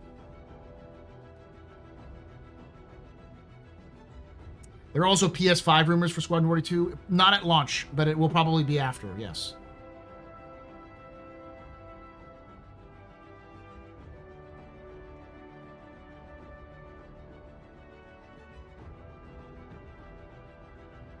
Opinion? No, I'm not going to say it's opinion. Supposition, maybe, but educated supposition. We know the release times. We know that Titanfall is still well regarded amongst critics and people who picked it up later as a very good game. However, it never got the attention because it was released at a time, and this is not even just one of my opinions, this is something that other people have pointed out, and other journalists have pointed to, as well as what happened to it. And from personal experience, August is not a month where you release video games. Yet Baldur's Gate 3 was released in August, and it did quite well. The only reason why they released it in August was because they didn't want to have to fight Starfield. It's not stupid to think that. Hey, Velocity. Didn't GTA get pushed back to fall 2026? I believe it's November is when GTA 6 is coming out as of right now.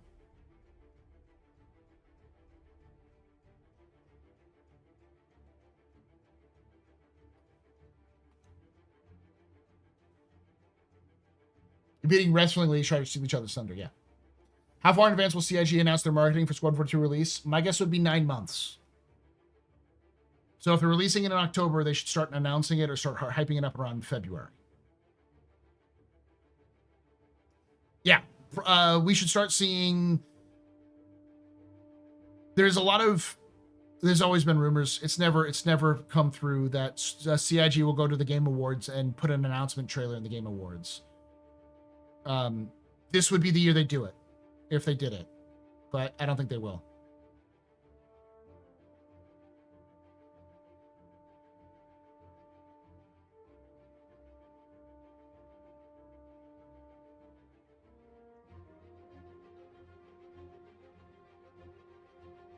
Honestly, launching in September would have still hurt Baldur's Gate 3, even if Starfield crapped the bed.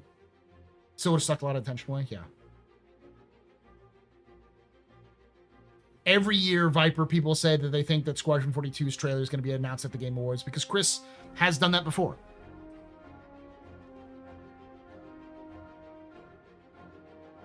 I wouldn't be surprised, but I don't expect it. All right, let's take a look at the Salvation. And then let's get some water. Because I've been streaming for almost 4 hours. Because they are the entryway into a career that you may not necessarily. Starter ships are important because they are the entryway into a career that you may not necessarily have thought you want to play. So having them be this low-cost entry point allows you to try more. They're putting Squadron 42 on Steam. That's something I discovered 2 years ago. Yeah, multiple people, said it's coming to Steam. It's coming to Steam. It's coming to anywhere you can purchase it for PC. It's coming. So game loops and gameplay styles. Starter ships are also important to have a sense of progression through the ship lineup. You need that entry point and then progressions into more advanced and expansive ships throughout that universe. We're proud to introduce the entry-level salvage ship, the RSI Salvation.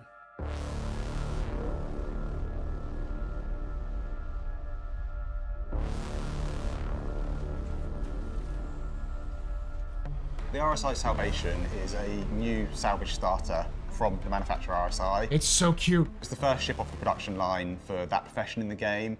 The Salvation is for those players who want to get into the salvage career, or those who are sort of being curious about it but wanted an easy way into that loop. This allows you to access the new RMC and salvage changes very easily. RSI Salvation is a beautiful compact solo ship. Definitely a good way of getting your foot in the door if you want to do a bit of salvaging. But you don't want a big boy like the Reclaimer because it's way too big and you need lots of people. Or you want a bit more reliability than the Vulture because it's Drake. Drake's not reliable. I love Drake, but it's not. It's a very small purpose-built ship. We wanted it to look strong, but quite stubby. It was a balance between making it feel industrial, feel functional, and strong. So when you first look at it, the first thing you're going to notice is these structural elements that are like an external roll cage that wrap around either side of the ship, and they're kind of cocooning all the functional bits. On either side, we've got these fins that open up, so when you go into salvage mode, there's like somewhere for it to like release its energy, release its heat that it's not needing. And you've got a big tank that processes all the material to then squish it into the crates. It's a single-seater, you get in through the front of it, you deploy your salvage arms and they just pop out either side of you, and you get great visibility of both what you're trying to salvage, but also the mechanisms that are doing the salvaging for you. Salvage generally starts with the scraping of the hull, and the Salvation comes with a pair of bespoke salvage scrapers. And then there's little grills on those arms which do the fracturing. Oh, they do and fracture. Inside of those arms, you've got the bit that does the fracturing and the disintegrating. Oh, it's the. We wanted the player to powder. know kind of what modes they're in. So when you're in scraping mode or fracturing mode, we've got these beams and glows down either side just to let you know what's going on. And then round the rear of the ship, it's all dedicated to the salvage space. Once you've scraped the hull, you can then fracture the hull, and the salvage has a built-in auto loader which provides the crates of the goods and then exports them onto the exterior of the ship.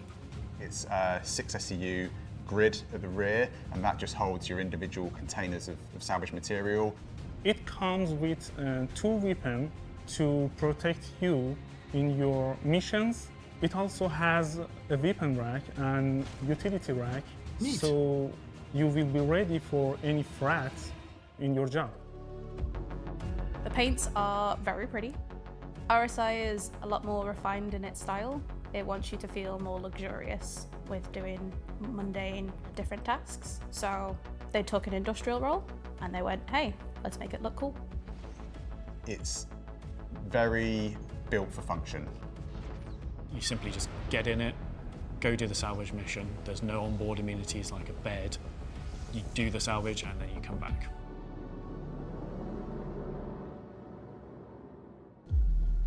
Very happy with how the Salvation turned out. It's a lot of ship in a small package. It treads that line between being, it feels strong, it feels tough, it's still quite cute. At least in my opinion, it's quite cute. I think it's like It's got this baby I Sidewinder really like thing this going ship for it. because I pay lots of time to create lots of detail on it. So yeah, I really like this ship. This is my best job. So far. For now. It's a just looks like a Sidewinder. little- It's a tiny Sidewinder.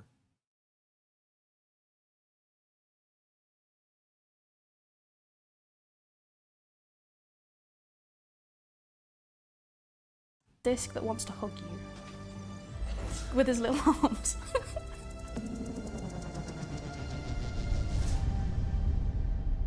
It's a baby Sidewinder. Don't talk with me or my son ever again.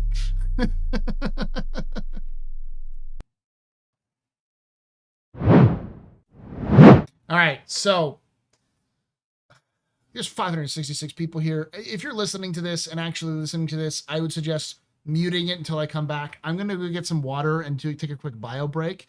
But Twitch chat has this thing where they're going to spam sound emotes until I come back.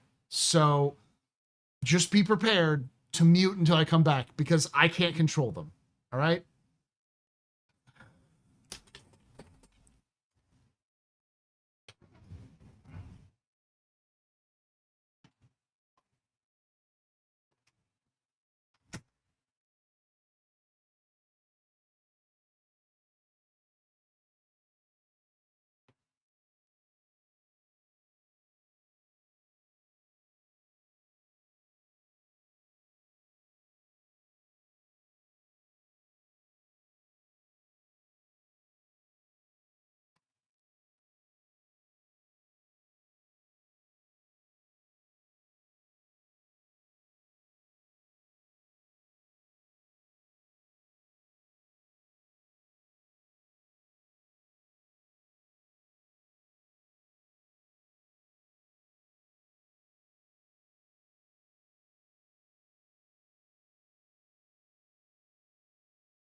This is where I've lost like half of this. Wow. I'm very impressed. What the hell happened? Did I turn them off?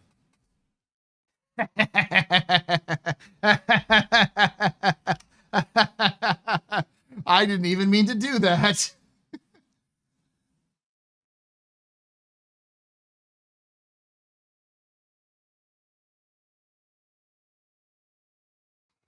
Oh, we will make our own fun.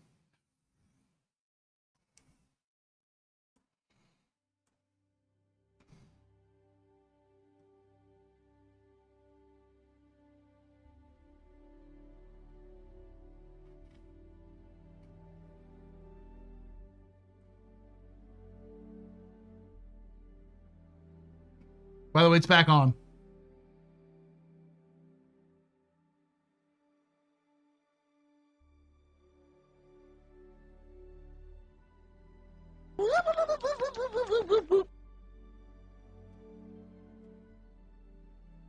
News, everyone. I'm flying. I'm pilot. I still need mine. It's only a model. Soundbite. I'm fly. I'm pilot.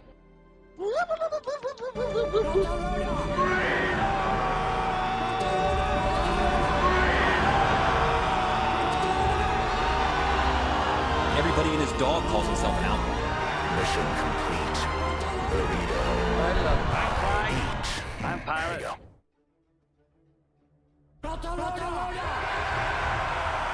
Everybody and his dog calls himself an outlaw.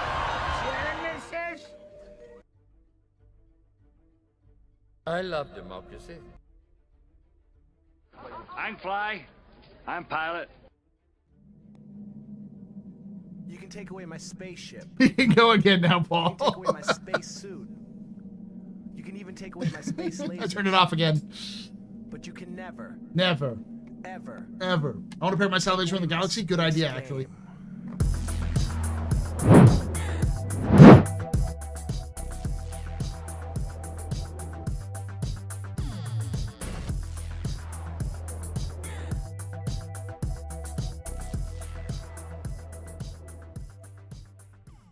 Senale just resubscribed for 62 months. Thank you so much. That's 62 months of support there. Senalai, you're very important. Papa, very impressive. Mr. Very pedestrian. This is for all the return drinking night. Shots and cheers and chat, y'all. Shots and cheers.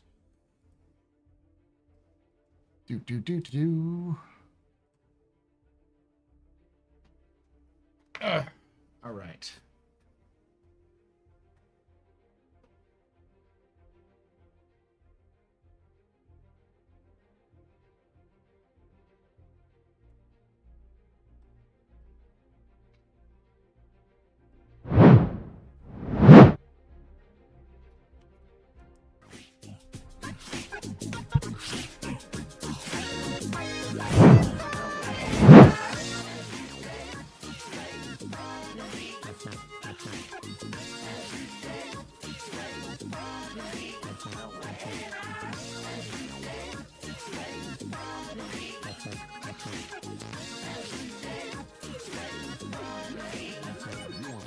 Escape H907 just gifted. There drops. 5 subs.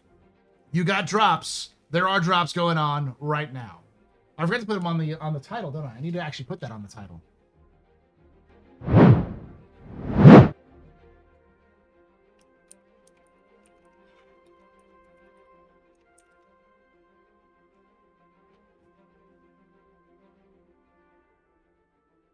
Drops are on, Rich.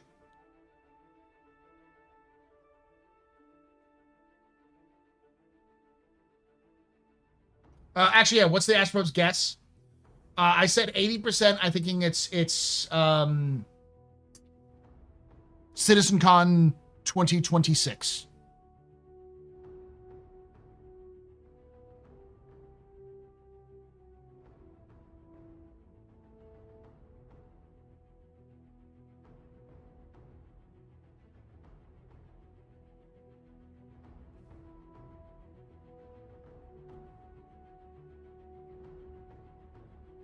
I think there's only 3 vehicles I'm going to buy this, IAE, Salvation, MDC, and Alpha.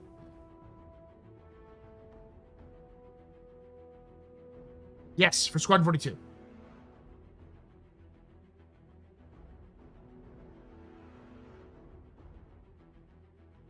For Star Citizen, I'm thinking 2027 or 2028. And there was a question earlier about should Star Citizen be released or in a good position for Squadron? And I believe yes and no.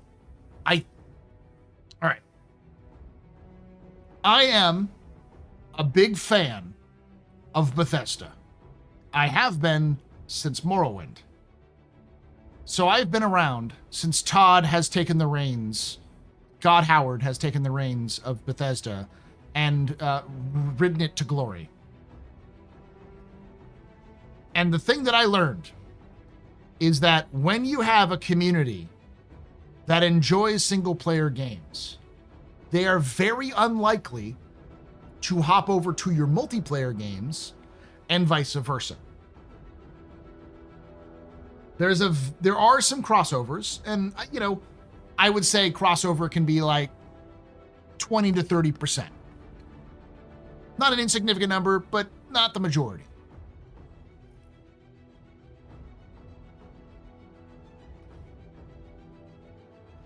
That's a weird definition of glory. I also enjoy Chaos, Merv. You gotta remember that. We fans of Bethesda have a love-hate relationship with Todd Howard. He is always right. And even when he's wrong, he is always right. That is an entire pull out of my ass sort of number, by the way. Don't take that way. I mean, did the Warcraft fandom move to the World of Warcraft upon release? Some of them did. But I think a lot of the people who got into World of Warcraft got in because everybody else was getting into it.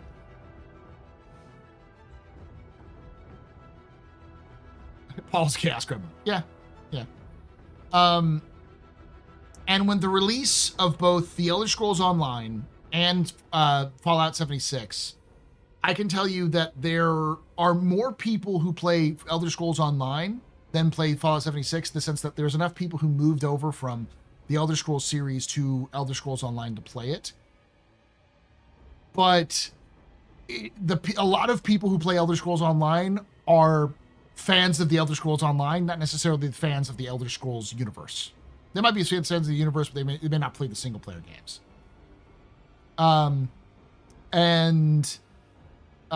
There's a lot of folks who like 76 who've never played a Fallout game originally. So, how's the vodka? Cold and chilly.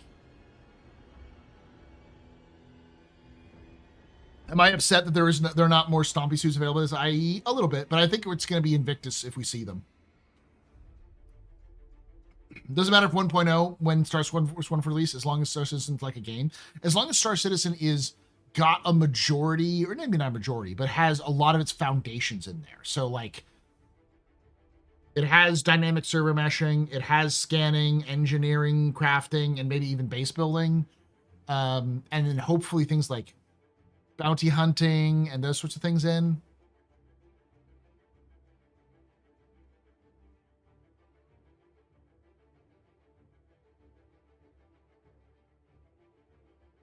We're not going to get early access Squadron 42. That's just not how that works, because it's such a cinematic one. Hey, coming back after 2 years to see Levski again. Welcome back home, buddy. Can you believe he's not been here for 2 years? Can you believe there are people who've played this game who've never seen Levski? Like a large chunk of people who've joined the game, like millions of people who've joined the game who haven't played Levski.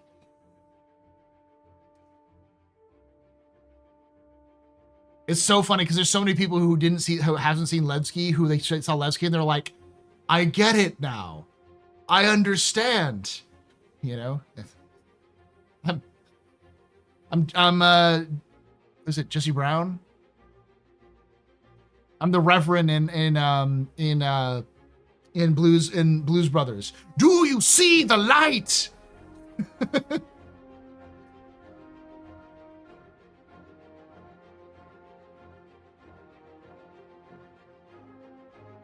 I remember that Let's Get Airlift. James Brown, thank you. Not Jesse Brown.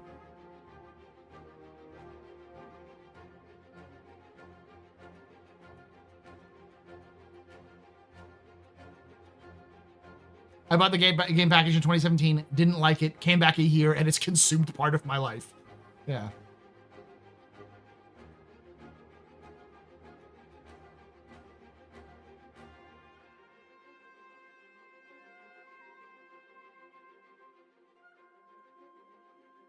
At 7 frames per second. Yeah. No, it was 7 seconds per frame.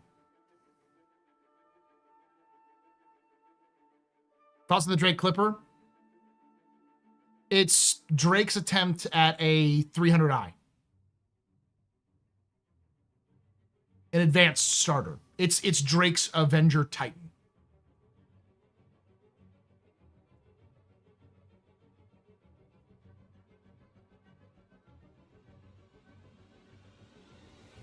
No, we used to call it Lagski. That was his nickname for a reason.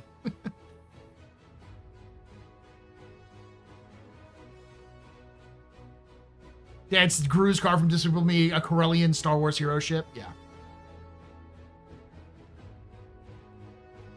Guys, I don't have sound. Can someone explain to me how to win drops?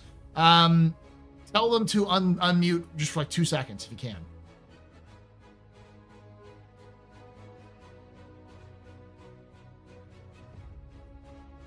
I started 318 released and thought to myself, I survived Gary's mod. I'll see where this is going. Now I'm Legatus and I'm wondering what happened.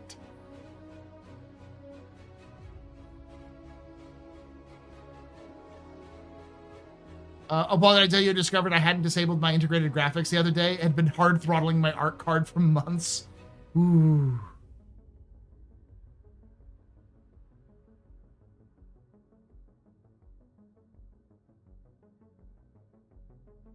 Comment. Okay.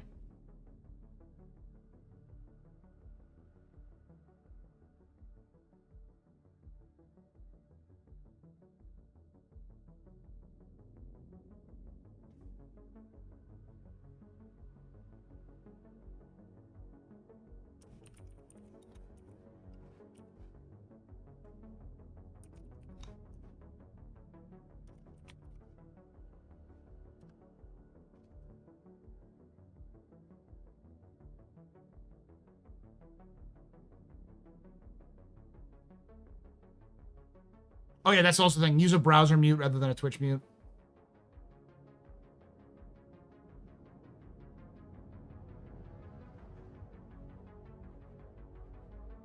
But hey, 2 times my performance just in time to join the event Saturday. Do we need an Idris or smaller guns? I imagine it's going to be a flotilla of Perseuses around an Idris. We're likely going to just go mob in with fully crewed Idrises and Perseuses and just destroy everything. Oh, is that you, Dark? Who is it who said that? Oh, it was Kooky. It was Kooky.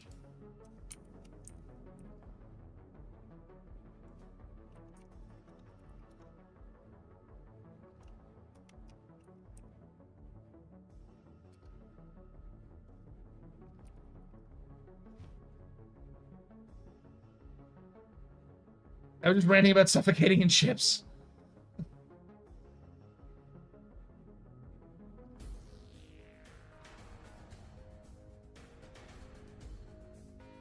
I joined 315 right after Stanton had its planets, so it seems. Yeah.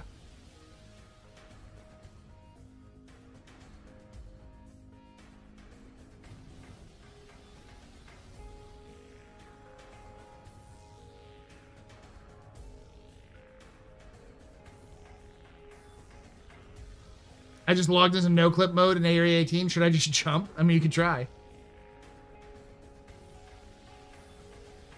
I can do it.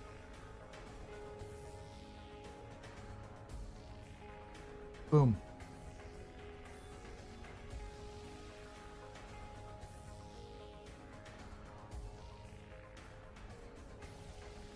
Yeah, the F8 is a civilian version.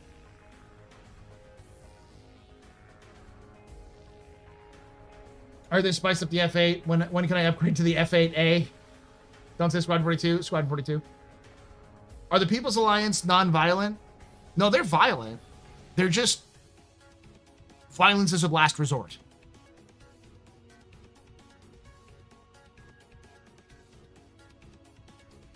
The People's Alliance owns a fucking Idris. Possibly multiple Idrises. They throw hands when they want to.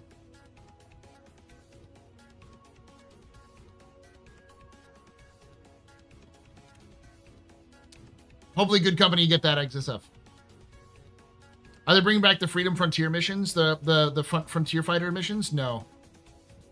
Those were just for those one's events. That's the last. That's this year's story. The next year's story is going to be the Shattered Blade, which the first part is already in with this patch. You and me both, Zoxtan. T8A, baby.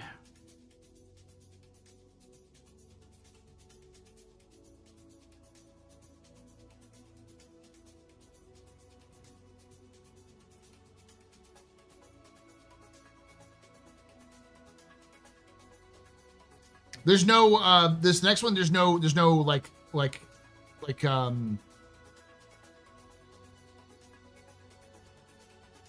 no time limit on this current one. This current one doesn't have any kind of crazy stuff. We won't have that until next year.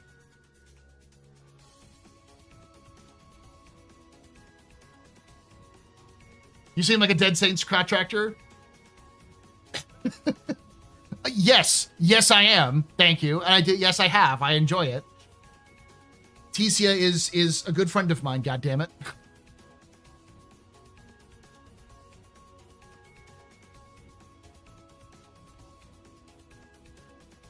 Did you just say crack tractor? Yes. Let's just say I did.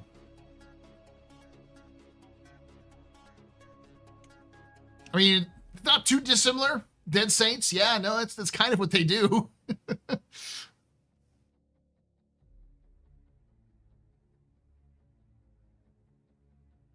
Because I no longer need a name for my band. No problem, good company.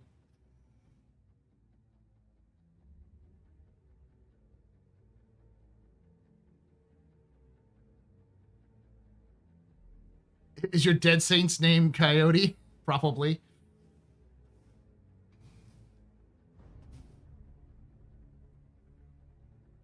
All right. I've been streaming for 4 hours and 14 minutes as of right now. We're going to be going for another 45 minutes minimum. I'm going to be doing another capsule. For those who are watching on Twitch and YouTube, the way this works is I'm going to be focusing on basically recording a video for YouTube. I'm going to go through the roadmap roundup. I'm going to talk to you about the context of what this means. And explain my own views on it. Feel free to chat, and then I'll come talk with you, and we can discuss this a little bit after that. So this is just sort of like a live recording in front of a live chat audience sort of thing, which is becoming more popular. I've seen this a lot with other streamers who do this a lot, who will do sections of their videos that are just like, hey, I'm going to sit down and talk to you about something in sort of a presentation and or show something off, and it's just them doing it live, and then they cut it out later and edit it later.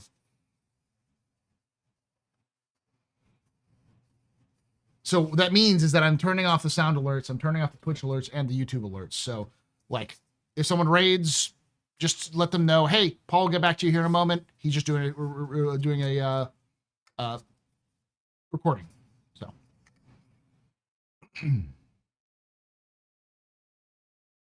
all right, let's see if this works and doesn't break anything. Are you ready?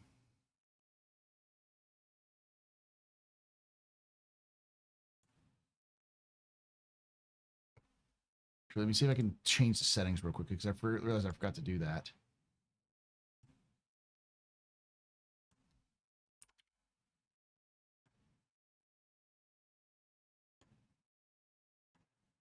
Okay. Hopefully this works. Let me know in chat if my voice starts getting crackly and stuff like that. Okay. Like if there's some audio interference or something. Oh, hello. This is chat. My name is Paul, and this is an office hours capsule. That's right. Capsule. A small segment of my office hours live stream that I do on Thursdays at twitch.tv/theastropub, youtube.com/theastropub live. Join us live where we talk about Star Citizen lore, news, and more. Now, this will be moving to Mondays in the new year because of trying to move some stuff around. But between December and January, I will be doing the office hours twice a week. So you'll be able to enjoy those for that on Monday and on Thursday during the move over. So with that all being said, all of those sort of admin stuff out of the way, we're going to talk about the biggest news of the year. I personally believe this is the most exciting news that has come out of the entirety of Star Citizen this year, which is on the roadmap roundup for from November 19th, 2025. So the roadmap roundup happens every 2 weeks, where they update the roadmap and sometimes they update the progress tracker. Notable changes for November 19th, 2025. 4.4. All cars have been set to release. Max Ox Neutron Cannon art refactors. Updating several Max Ox Neutron Cannons, art style, and geometry size 1, size 2. Size 3 has been postponed and will be introduced in a future update. Right?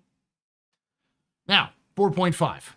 Before we go through all of 4.5, and you've already seen a couple of this, note, this is currently scheduled for Q4 2025. This means, if this holds true, this was going to release next month. It could delay, or it could, like CIG could extend their Q4, but almost always their Q4 ends in December. So, wait, neutron cannons? Yeah, I think it says neutron cannons. Yeah, neutron cannons. Max Ox neutron cannons have been around for a while. They're updating the look of them is what they're doing. When did they change the NN cannons? This patch, 4.4.4. So 4.5 is coming out in a month. Keep that in mind. Everything here is scheduled for a month. That doesn't necessarily mean it will come out in a month. They might come out in 4.5.1 or 4.5.2, like they've done in the past. Things that can get delayed. So let's get started. Engineering. Introducing the dedicated engineering roles aboard ships, allowing players to actively manage power distribution, repairs, and system efficiency in real time. This card has been set to tentative. Fire hazards. Bringing fire hazards to ships and environments along with the fire extinguisher mechanics, requiring players to manage and extinguish blazes before they spread. This card has been set to tentative. Physical helmets. Oh, before we go with that, these two are the same things. Fire hazards only exist if engineering exists. That's just how this works. So if this goes, this goes. Like this will, they're going to be connected together. And we've already seen that in a Evocati test and a PTU Wave 1 tech preview where people were able to play around with this. So they're getting some feedback on if it worked or not. Physical helmets. Implementing physical helmets in the persistent universe. Pick one up, rotate it, inspect every detail, carry it around, attach it to your hip, or toss it across the room if you want. When you equip a helmet, you put on or remove the same one you held in your hands, complete with fully realized interior. I'm going to throw my helmet. I know it's going to happen. I'm going to end up unclipping my helmet and using it as a projectile, just throwing it at somebody. I better be able to dome somebody with it, okay? New barrel attachments. Implementing a host of new barrel attachments with scorched tweaker power levels, as well as new tactical volt flashlight. Neat. That's why we got the basketball hoop. Vulkan renderer improvements, increasing both the stability and speed of the Vulkan renderer with many crash fixes, diagnostic improvements, and multi-threaded render submission, while adding support for HDR and NVIDIA's DLSS transformer model. This also included an overhaul of the graphics options, with many new settings and VRAM bar to help players configure their graphics for their GPU. This card has been set to tentative. Now, this, as far as I've heard, is a major blockage. This is the big thing that has been slowing down the new patches, because basically this has been in more ways than one done for the game since early summer, like June, July. We start getting updates saying the Vulkan render is done in Squadron, and it's already been mostly ready to go for Star Citizen, but there are elements that are just not quite there yet. In terms of if they put them in, it would cause a lot of instability. So they're waiting to try to get the game in a good position before they introduce this instability. So it looks like that's there. Once they get the Vulkan renderer in, there's a lot of other things that are connected to the Vulkan renderer that they need to get in, like global illumination and other things like that. So Vulkan seems to be some sort of gateway for a lot of the tech they're coming forward, which is good that it's coming in. FPS AI improvements. Implementing improvements to FPS AI for smarter decision-making, refined perception, and more reliable reactions in combat. This includes better use of cover, grenade targeting, friend or foe checks, group awareness, and an animation sync to support to make encounters feel more tactical and responsive. This, I believe, includes NPCs using heavy weapons, so you can run into NPCs using grenade launchers, railguns. They can also switch to target vehicles, both like ground vehicles and ships. They can already kind of do that now, but they'll attack it with the appropriate weapons, so it becomes a little more dangerous. And also, this may also include the AI being able to use ground vehicles and attack you with ground vehicles, drive them around and shoot you with them. So this could also mean the implementation or the groundwork for things like, oh, I just stumbled upon a tank, you know? I wonder if the current issues with AMD drivers are tied to that in any way. No, the AMD drivers current issue is a issue with easy anti-cheat. And it's not just Star Citizen that was affected. It was a bunch of different games that were. Everyone that uses easy anti-cheat. Is Vulkan inherently problematic, or is CIG struggling with it in Star Citizen? It's just not that they're struggling with it. It's more like Vulkan is important for Star Citizen because of the optimizations it gives to the game. I am not a developer. This is all stuff that I've absorbed through osmosis and talking with people and, that sort of thing. It's not that it's difficult to do. It's just you have to implement it with an online service, and every service is different. And last but not least, new hairstyles, adding 3 additional hairstyles and 1 new facial hair customization for your character. So this is the biggest patch of the year.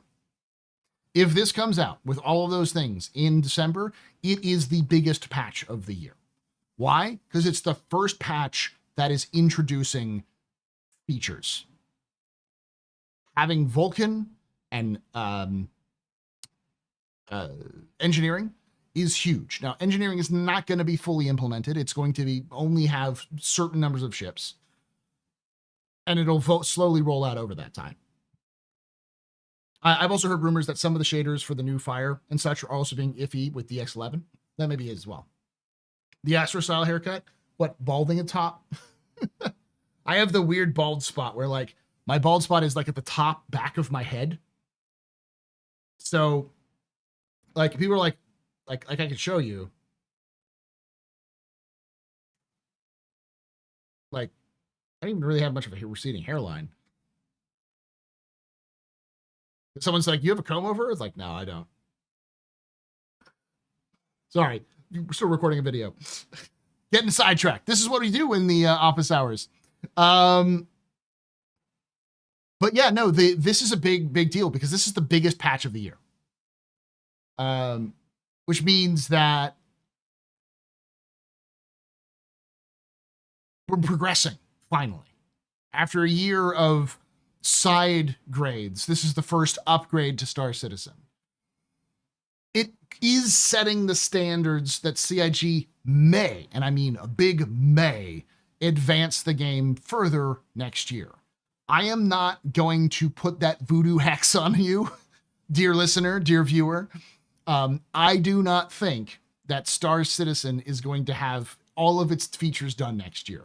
I would be absolutely thrilled to have engineering fully completed and implemented, crafting fully completed and implemented, and social, the new updated social stuff, and the improved reputation systems, all that sort of those sorts of little minor features. Like if we get base building, big win. If we get anything beyond that, like Maelstrom and what's the other tech that they're building in? Flight controls, like atmospheric controls, I would be ecstatic. But that, for those who don't know, Maelstrom means armor. So, but I live in hope and hopium. But I would suggest to keep your hopes limited. Try to keep it with managed at least a little bit. That being said, if they can do this, it is the biggest patch of the year. It is the most intense. It is going to be the biggest thing to push Star Citizen in the direction that it was supposed to be forever.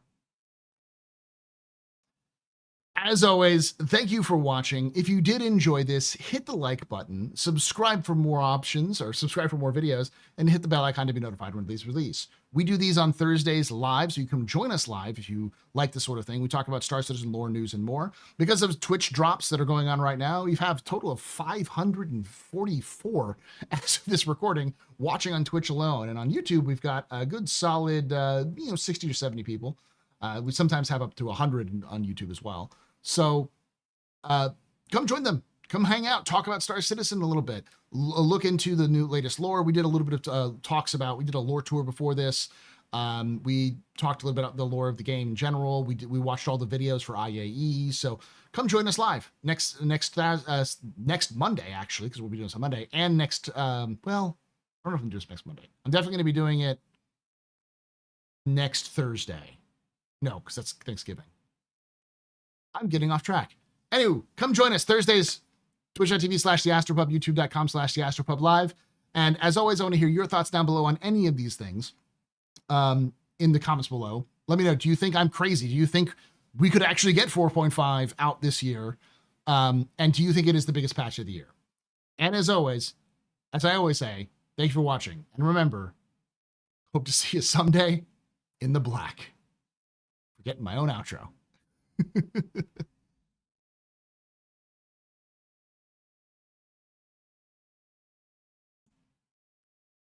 I'm still here. Turn the music back on. I moved over to Twitch for the armor. Yeah, a lot of people have.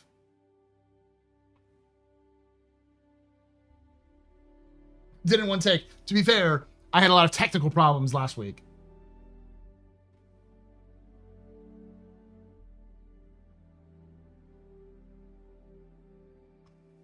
No, take two? No, it's fine. Too many people have me flustered? You know it. Hey, that's weird. We have 536 people watching. And I know a lot of them are watching for the drops. But, like, chat is still fairly easy. BH Bounty Hunter version 2, I would hope so. Man, if CIG went fucking crazy next year with features, I think I would die happy. Like, I don't know what I could do. Like, if CIG actually just said, hey, bleh, game. Even if it was broken and buggy and still had issues, I would be so excited. I do think we're going to get Castra next year. Almost guaranteed we're going to get the rest of Nyx and Castra. I think Castra is going to be just narratively at the end of the year. I do think Star Citizen will speed up on features, but after Squadron 42. We're not getting base building and crafting in Q1. I think we will get crafting in Q1, though. I think we'll get base building at best the end of next year.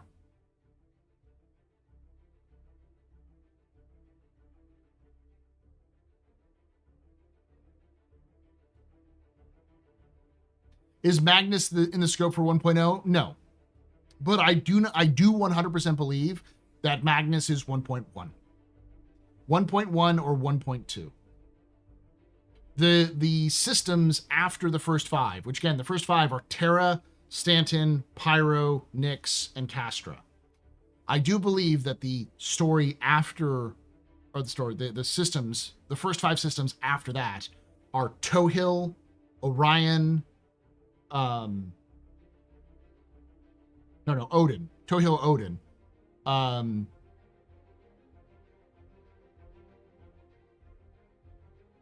Hadrian, Bremen, and Magnus. Why?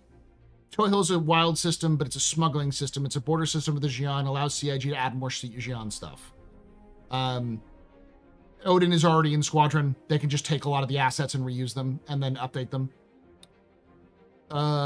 Hadrian is a border system with the Xi'an as well, but it's all ice giants and gas giants, so it's an easier for them to do. But a lot of it is unique station gameplay, so they can come up with unique little fun gameplay activities with stations there. Think like, what is it called? Contested zones. Think contested zones, but like on a grander scale.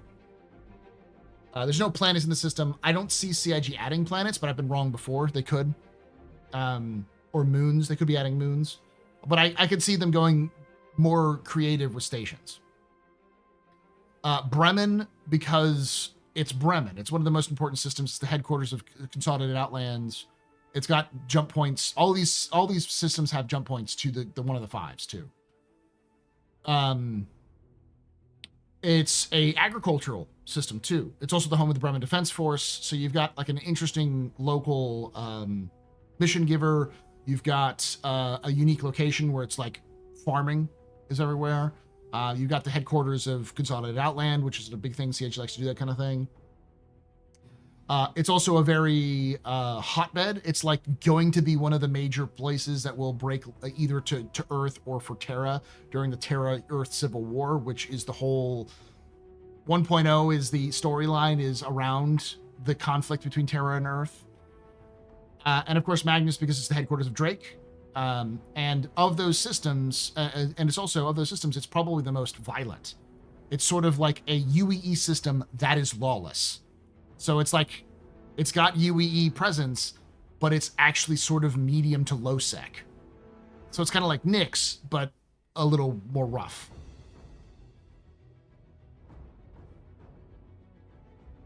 Considering the Magnus Gateway got turned into the Nyx shortcut,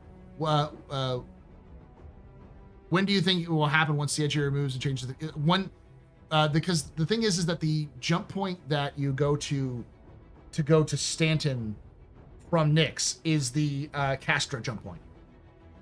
Is the Nyx Castra jump point. So that jump point will just change to Castra. That's all.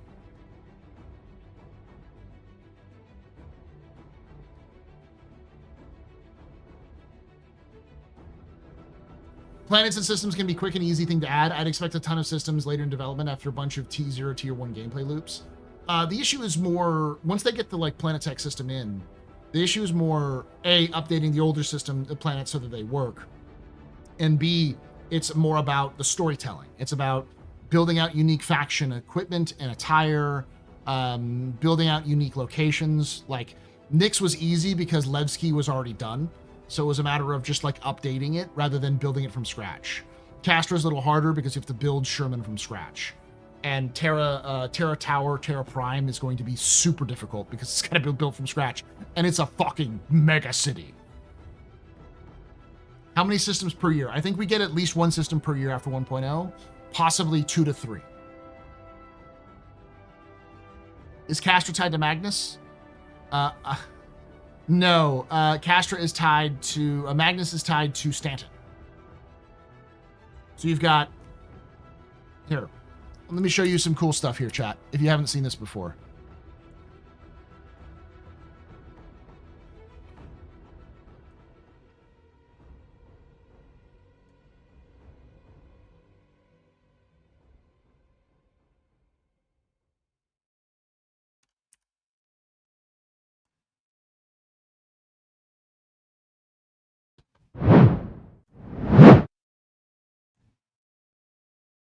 Welcome to the Arc Star map.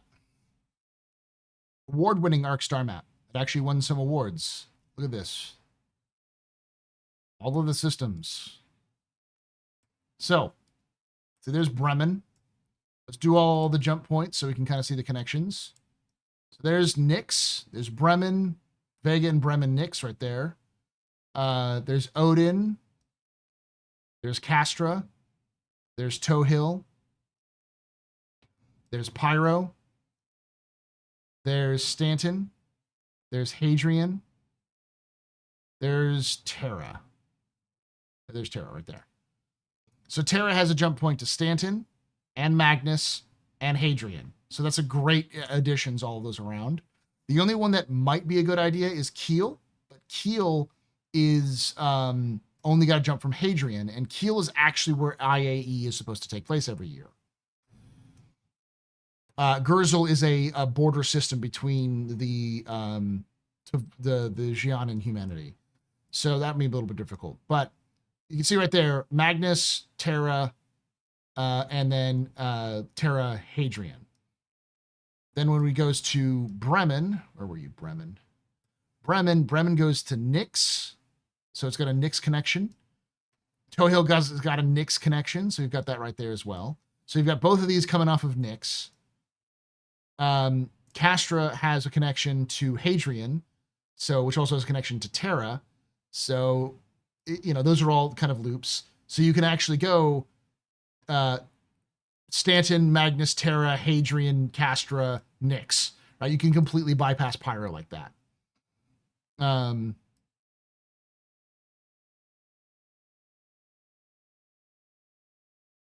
Why is there a jump point between Nyx and Stanton? Have they changed it so Nyx actually has a Stanton system now? They have. CIG may have sneakily edited this. Interesting. What size is it? It's a large jump point. Ooh. They said it was temporary. They did say it was temporary, but this is in the star map.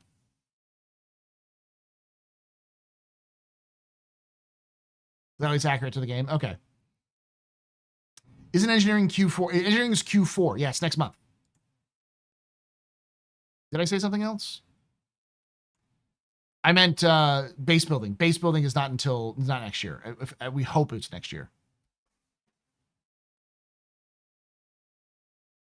They update the star map all the time. This has been updated multiple times. Well, so here's the thing, Hazel. CIG's fiscal year ends for 2024 ends in December. So, but that doesn't necessarily mean everything will make it in December. The 4.5 may have a 4.5.1 and a 4.5.2 patch like we've seen in the past. And those then get extended into Q3, 4, that kind of stuff. How many ships are ready for engineering? If I remember correctly, like 50 to 70 ships out of 175. Now, it's also important to note that the test that they gave us wasn't actually in 4.4. It was in 4.3. So it may be that they were still doing updates to the ships, and the ones we got were just sort of like a temporary solution. Some of them were only partially ready. Yeah, like for instance, the Freelancer is ready, but a lot of the smaller ships aren't ready.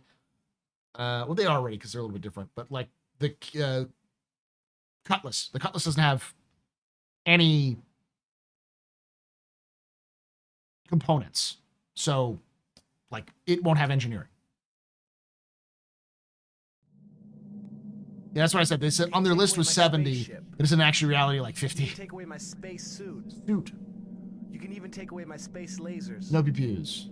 But you can never, ever. No, I think it's a start. It's a starter plus.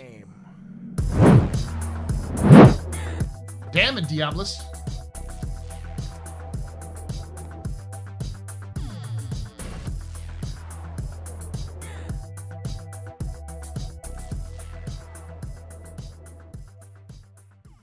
Dragon Diabolus just resubscribed for 104 months. Is it ready? No, but it's not bad right now. You had to rebuild your PC. Oh, damn. They just released Lag Ski. You want to go back home? Everyone else has been back home. Can you use jump kits in Avenger? Yes. Avenger has a jump point, has a jump drive. Yeah, no, I like to say that the You can take away my space. Ledger. You can take away my space suit. Suit. can even take away my space lasers. No pews. Yeah, Diablos has been a mod forever. Ever take away my space game.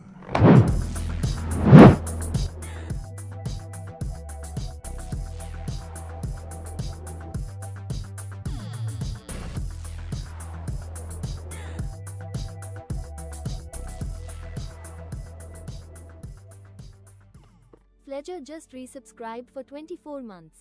Thank you so much for that 24 months of support there, Fletcher. You're very important, Pupper. Very impressive, very pedestrian.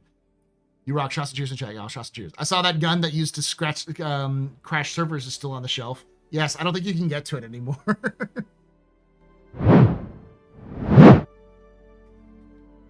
Okay. The Avenger Titan is not a starter ship. It is an advanced starter ship. The Avenger Titan is in the same category as the 300, the Arrow, the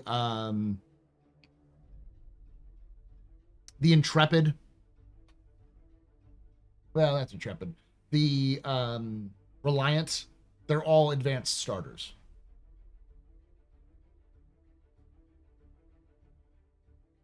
Yeah, Nomad is an advanced starter too.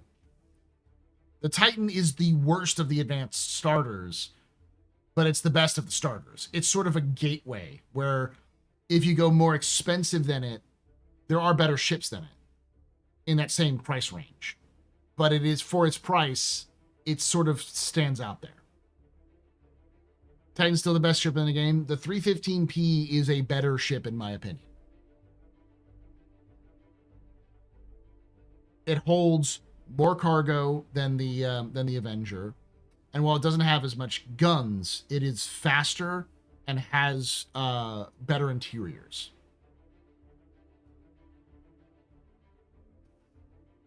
It's also cheaper, if I remember correctly. Avenger. See, I just showed a starter ship, and Avenger was one. Yes, it is an advanced starter.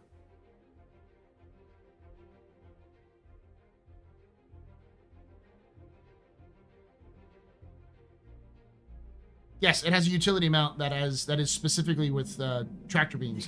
Though the tractor beam's hard to load your own ship. You use it with other ships. Take away my space suit. Suit. You can even take away my space lasers. But you can never, ever take away my space game.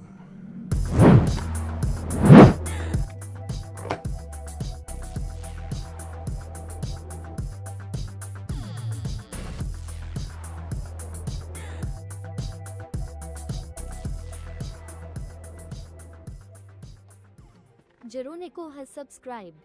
Thank you so much, Jeronico, for that Twitch Prime sub. You're very important, Papa. Very impressive, very pedestrian. You rock. Shots and cheers in chat, y'all. Shots and cheers. Yeah, it doesn't. The Avenger doesn't have an interior. It has bare bones interior.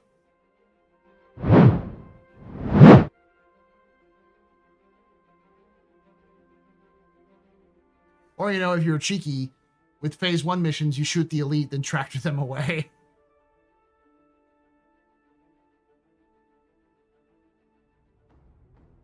But for game packages, the Titan is the GOAT. The best game package is and will always be the Cutter. I don't see CIG beating the Cutter. The Cutter is so fucking good as a starter. Like, I cannot overemphasize how reliable the Cutter is. It's the only ship that is a starter that has a large enough area to store vehicles and or just have an interior storage bay that you can walk around.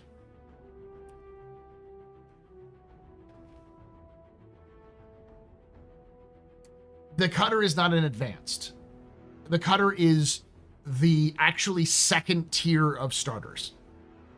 The first tier is the Avenger, and then it's the Cutter, and then after the Cutter, it's the Avenger, or not the Alpha. The Mustang Alpha is the starter, the lowest starter. Then it's the Cutter. Then it's the Golem, I want to say, and then it's the Avenger. Cutter isn't a combat ship. Neither, but it's good enough. It's got the same sort of loadouts as the other starter ships. It's very comparable. And it has a bed, and it has interior storage. It is a great starter ship for an all-round starter ship.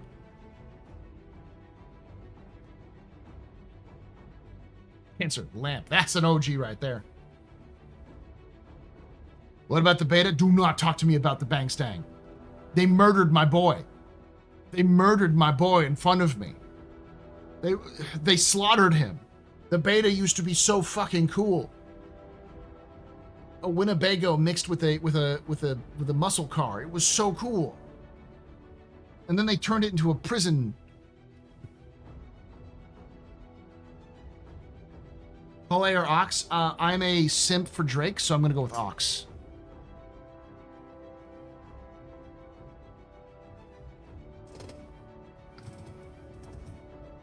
What are my thoughts on the new Salvation starter pack? Let me take a look at it. A muscle bango? Yes. Hey!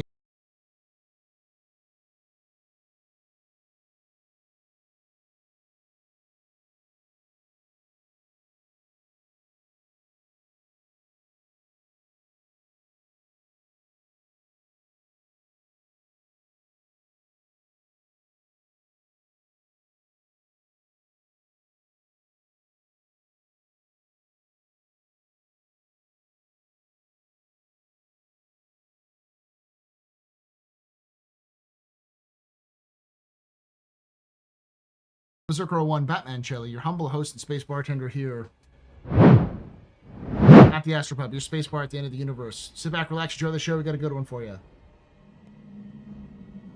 You can take away my spaceship. You can take away my space suit. You can even take away my space lasers. No pew-pews. But you can never, ever take away my space game.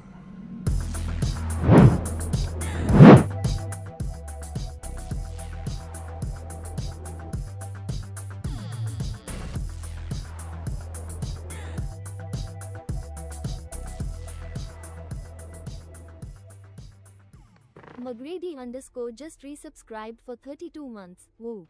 Thank you so much, McGrady, for that 32 months of support. You're very important, Papa. Very impressed, Mr. Very pedestrian. You rock. Shots and cheers and chat, y'all. Shots and cheers. You can take away my space suit. You can even take away my space lasers. No pew-pews. But you can never, ever take away my space game.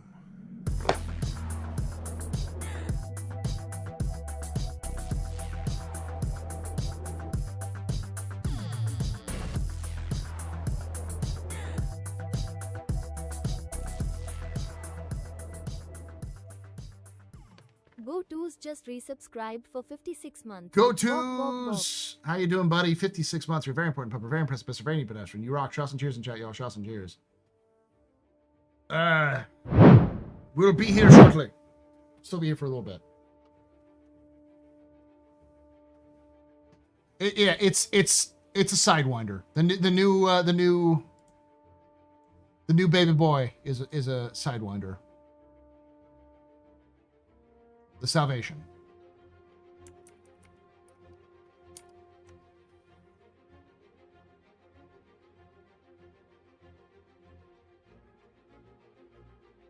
Link's Moonshadow paint.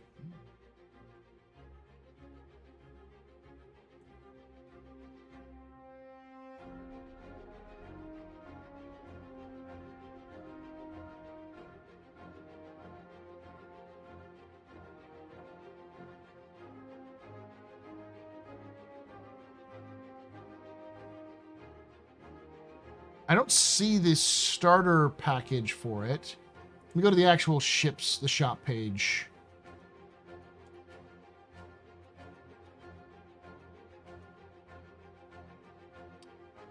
The salvage starter pack. I like the starter pack. It's neat. I don't know what the coat for. The coat's nice, and it's a discount. So $63 off of 75 ain't bad. It tells us what it's going to be in the future. And the Hauler IAE pack's not bad. But yeah, let me give you the context. Here, let me pull this up so you all can see when I'm talking about starter ships. So these are the two regular starter ships, right? Or like the special items. So this is the starter pack that almost everyone gets, the $45 pack. Then they have the Seeker and the Generalist. This is not a good starter ship. It is fine for what it does, but it's not a good overall starter because of the way it's designed. It can work as a starter, and it can be a little bit more punchy than, say, the Cutter. But the Pisces has got some downsides, which makes it a little difficult to use. I still think this is the best one because it is a good $15 cheaper than the Titan. Like, to give you context, the Titan is $75, which is the same price as the Specialist Minor. So this is a Specialist starter. This is basically a Combat Specialist starter. And then you've got the Exotic. Then you've got the Combat, like Advanced Combat. Then you've got Advanced Hauler, which is, you see Advanced, which is, and then you got the Privateer. And these are the ones you can get if you're, you spent too much money on the game. This is the highest price you can usually get.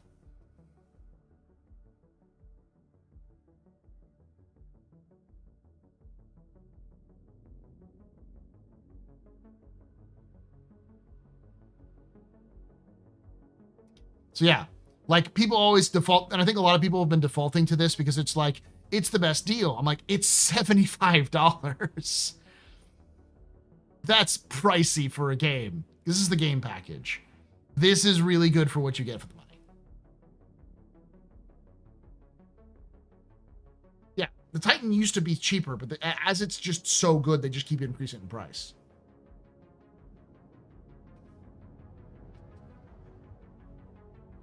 What would you say the best is starter ship? If you're just getting a starter pack, it would be the probably the Alpha.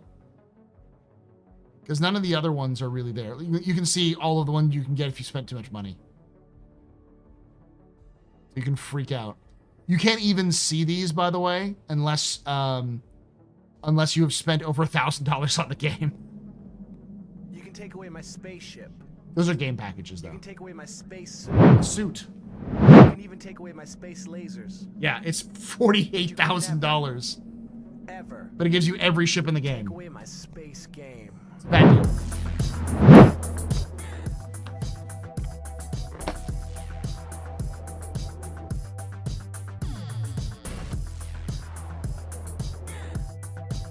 Yay! Have a good night there, Tavarin. Onostro has subscribed. Thank you for becoming a subscriber there. Who is that?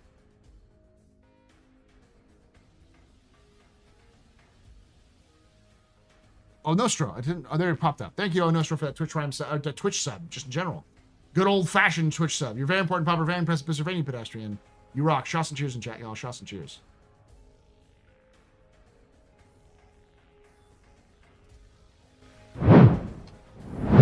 Will you, if you spend over $1,000, you don't need a game package.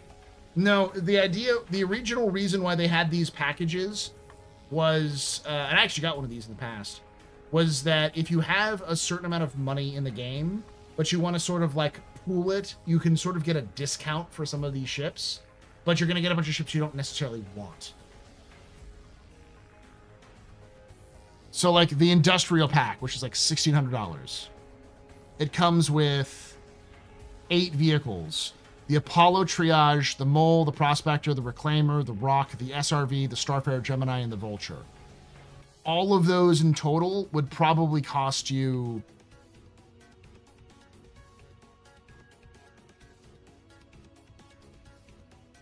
over $1,600, but you'd have to want all of them.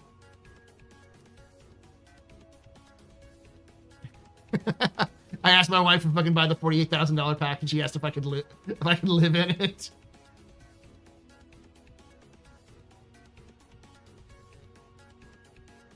Yeah, I got the UE Explorer pack from like the $29.50, the one that came with a Carrack and a bunch of other ones. Yeah, I got that one. Oh yeah. But like, to show you all what I'm saying. The other thing is that all of these ships have lifetime insurance. When you're paying for these packages, everything gets lifetime insurance when you get to these larger packages. So that's another advantage. Plus, you also get. Oh, it's just all that was.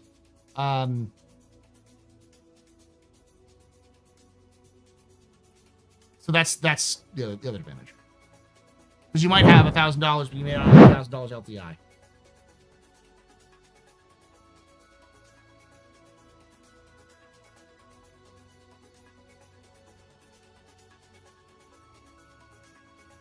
At $1,000, I think you still have Squadron 42 as well. Like when you reach Concierge, they give you access to Squadron. They give you Squadron 42. That was mentioned a while ago. I don't know if it's still the case though. Pause. Let us know.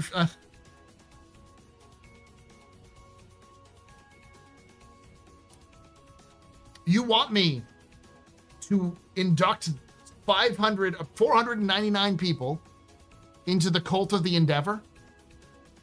How many of you want to join a cult? Don't worry, we're not sacrificing anybody. No one's getting scammed. We're just worshiping a ship.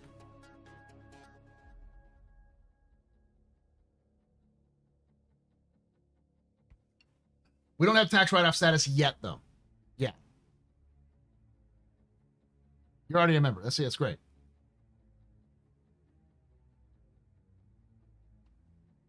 See, some of you are already card-carrying members. That's great. You don't get Squadron 42 anymore? Oh, okay. That sucks.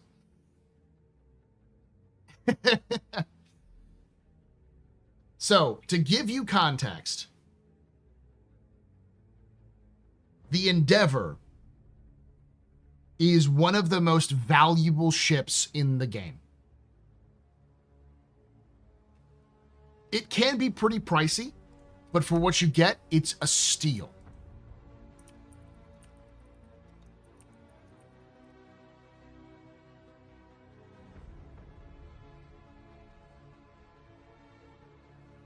The standalone pledge to buy a base pack Endeavor is only $350.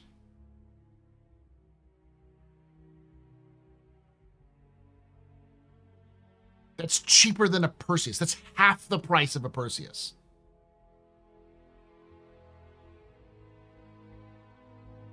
And it's twice the length.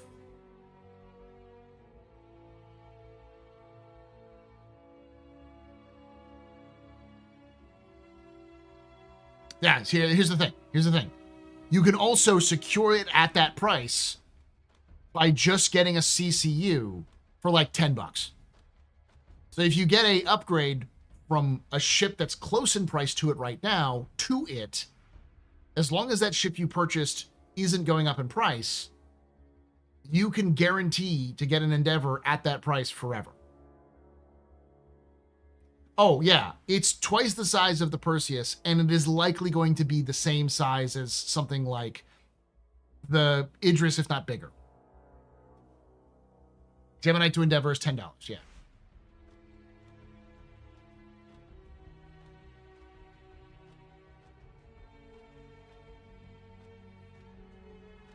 Yeah, it's going to be over $1,000. It is a civilian capital ship. Effectively, it is a modular ship that can be a hospital, it can be a farm, it can be a scientific research station, it can be what are some of the other ones? Oh, it can carry extended fuel and cargo. It can do science and research.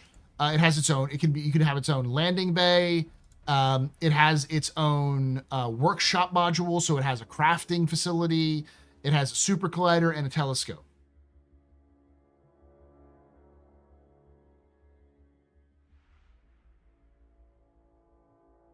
Now, particle accelerator and overclocking has sort of become crafting. So I assume that a lot of those things will be modified into either research or other things for crafting. I like to call this a colony ship because it's sort of a does everything ship. It's sort of the ship you get when you want it to do everything in the game, but don't have a base. It's a space station. Yeah. It's a space station, a mobile space station with a detachable Mercury. It's actually a mobile space station with a detachable Odyssey. Really. I already mentioned the farms.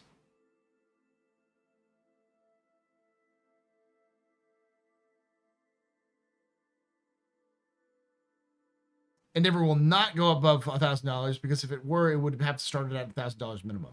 Okay, they'll get it as close as possible to $1,000. This thing is going to be capital ship class, like easy. Honestly, minus the lasers, yeah.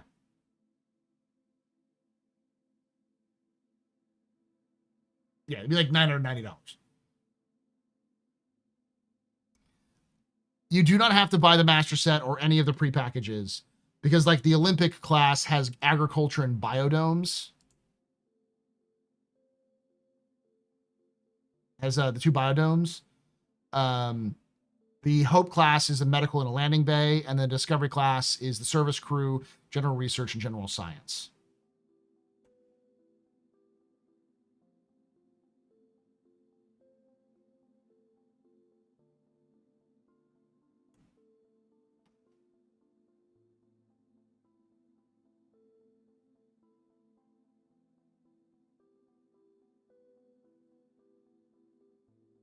How much for the Odyssey in comparison? That's a good point.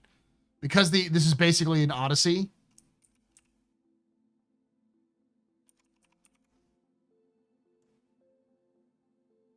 The Odyssey's cost was $700.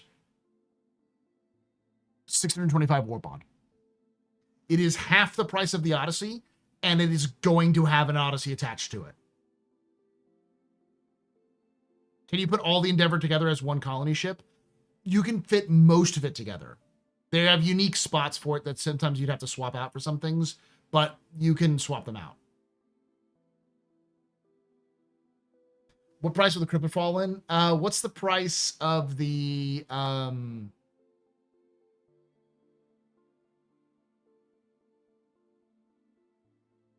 what's the price of the Nomad?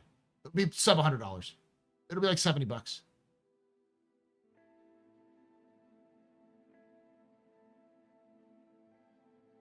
70 to 80 maybe. Yeah, 80 probably right then.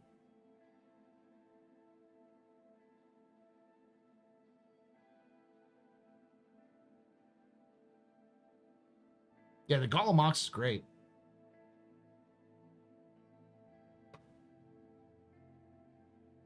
Yeah, it also holds an Apollo. So if you research growth with that Odyssey 450, it's about right.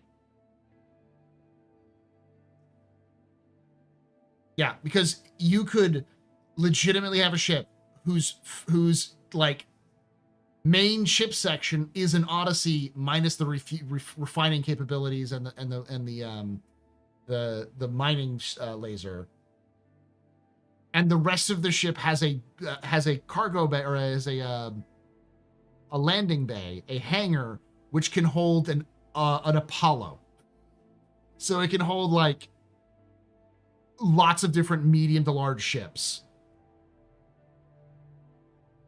That's insane. It's the fucking Enterprise. I just realized it's the goddamn Enterprise. If the Enterprise could be built like Legos. Wait, there's an Ox? Yeah, it's in the it's on the floor. It's basically if you took the Golem and you took all of the mining parts off the Golem and replaced it with a cargo bay.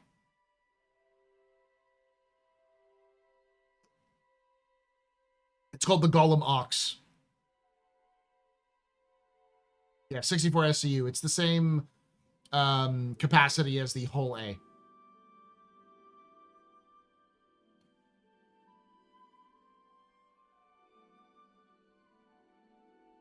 D, the Enterprise D. Because it's got the saucer section. Yeah, it's a baby raft. That's what the Ox is.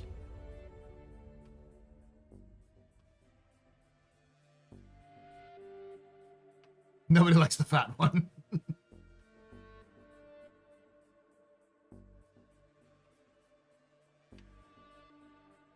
Hopefully I helped you knock out a big chunk of your drops because I'm fading here.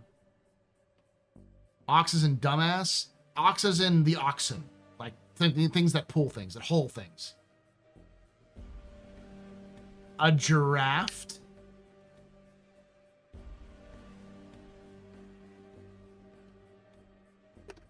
You're horrible.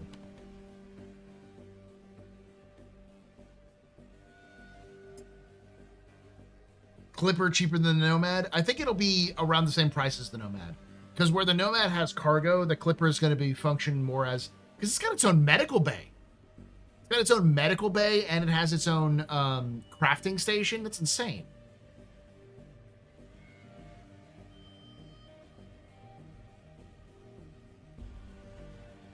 Yeah, I think it can fit two 32 SCU containers right next to each other.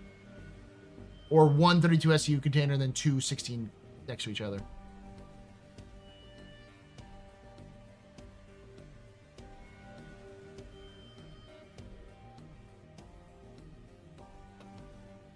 Well, not quite yet, Viper. We're still going to be doing these on Thursdays for most of the week, or for most of the month. We'll just have them also on Mondays.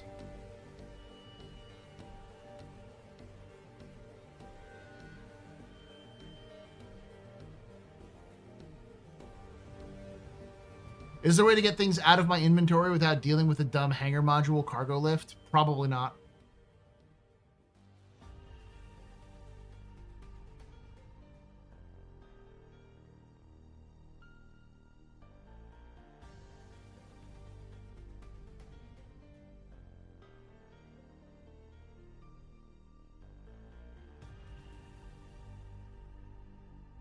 Travis comes out of the woodwork.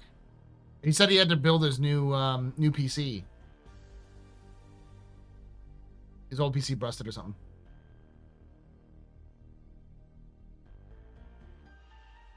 Why though? The Clipper has a medical bed and a regular bed. We use the med bed on air med if no one needs them. Save space.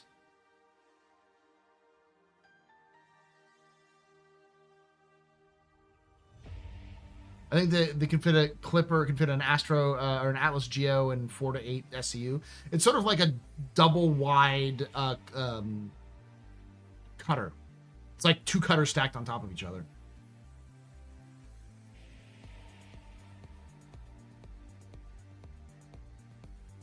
So now I got a 9800 X3D. Welcome to the club. Same thing I got. The only thing the only thing that's sort of my bottleneck is my graphics card, but it's still a 9070 XT, so it's fine.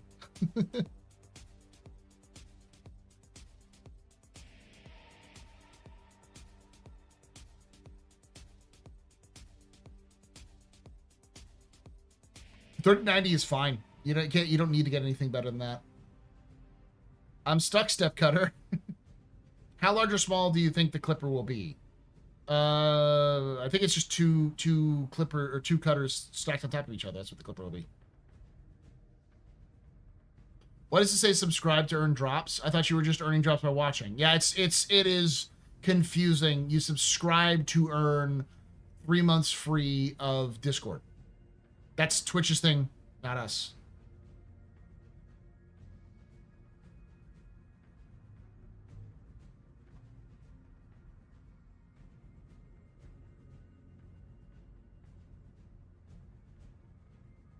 Hey, Paul, did you see the Talking Shop thing with Snicks? I loved it. I'm going to call this here soon, but I fucking love that thing. It is so cringe, and I love it so much. Go. If you love to listen to me just rant on about stuff, go put it on in the background while you're working. It's 20 minutes long. It's a good solid chunk of a project or something like that, or a small part of your work day. Throw it in the background, listen to it in the background.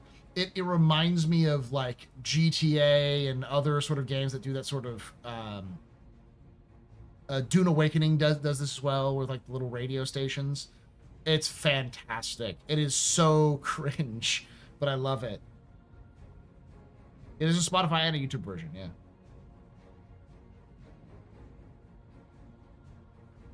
Two drops. There's like 7 different drops running at once. Their velocity. Just one of them is universal, and the rest are just in per game.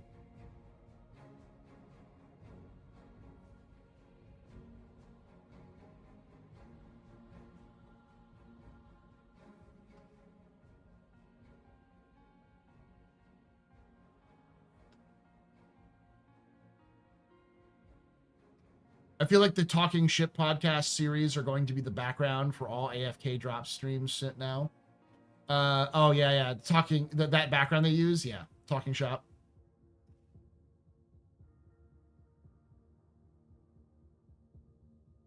Oh, so you can still earn drop. They just put that message there to make you think you have to buy Nitro.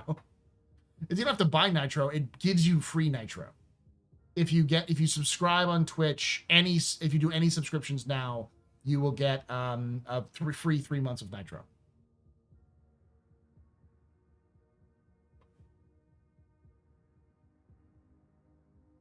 The Clipper is the Razorback from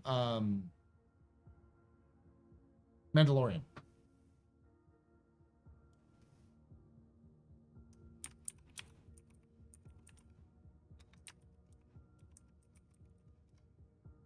Oh, the Razor Crest. The Razor Crest. You say the Razorback. It's the Razor Crest.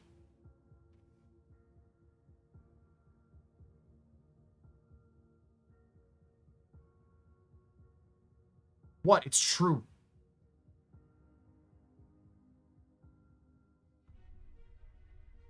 Can a Clipper hold a rock? Possibly?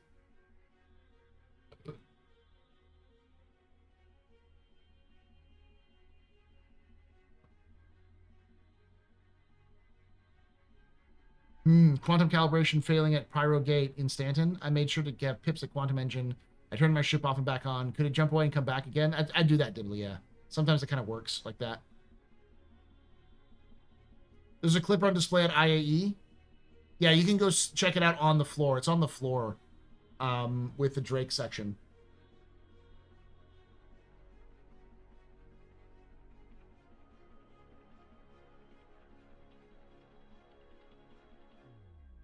No, I'm not saying you're wrong. No, I know you're not saying I'm wrong because I know what happens to the Razor Crest. That's why you're saying it's a cursed comparison. And I'm like, no, it's a good comparison because it's Drake.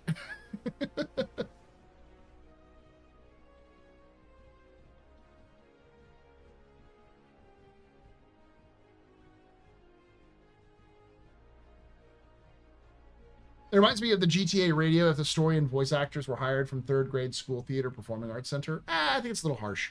I think it's the biggest issue is mostly the editing rather than the actors. The actors are fine. They definitely seem to they don't quite know their stuff. But it doesn't feel like there's two people in a room together. It feels like two people recorded their lines separately and someone edited them together to try to make it sound like they were the case. It suffers from... It's GTA Vice City, not GTA 4 or 4 or 5 radio. It's like they're trying to do a podcast, which is hard to do because you have to have two people for a podcast or more people. So it's not like a radio broadcast, which you can do with like Fallout's been doing that for years.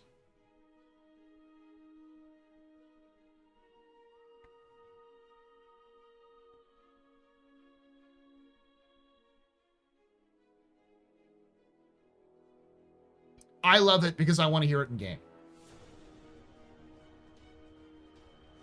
You must know the people who did it. I have no idea who did it. As far as I understand, it's probably based off of what they've done in the past. It's probably their advertisement team.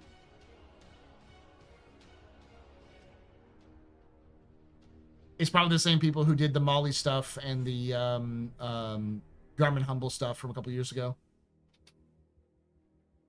If it would be in game, it'd be great. As good background noise for you to listen into things. Yeah.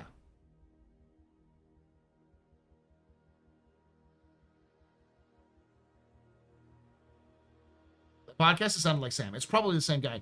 The woman who plays the ship mechanic, I forgot her name. That's Bob. That's the same actress who played Bob in the Jax McCleary series.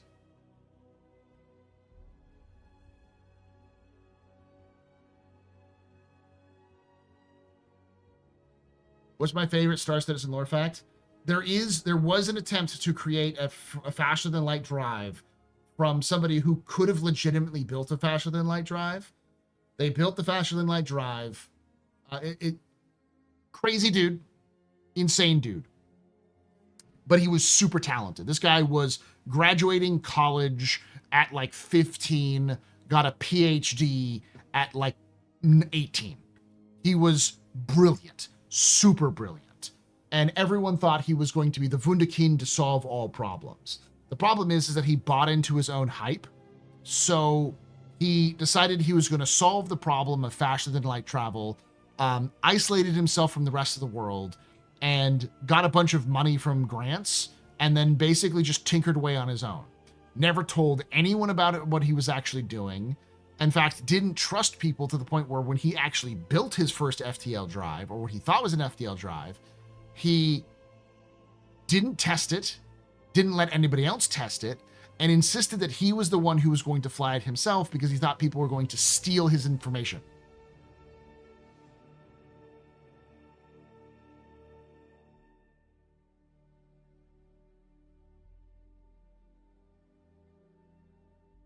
Oh no, Sam doesn't work for CIG anymore. XOR.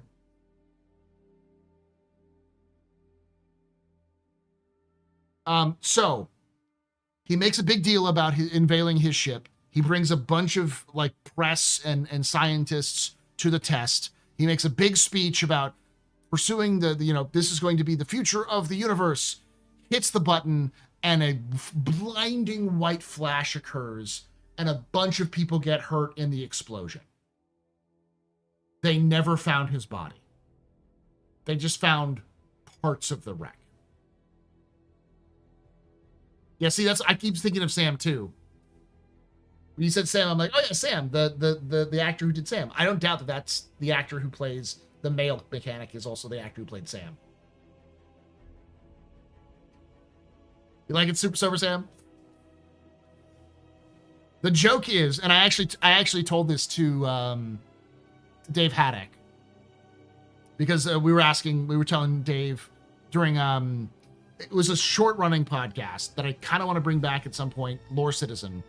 We had Dave Haddock on to talk to him, and I told that story, and he made the joke of like, oh no, he's still alive. He just can't get back now.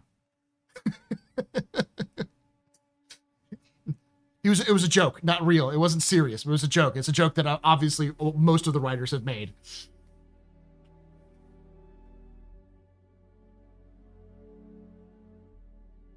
Stuck in some system without a jump point, and he can't fix his thing. The joke being it's Farscape. It's a Farscape reference.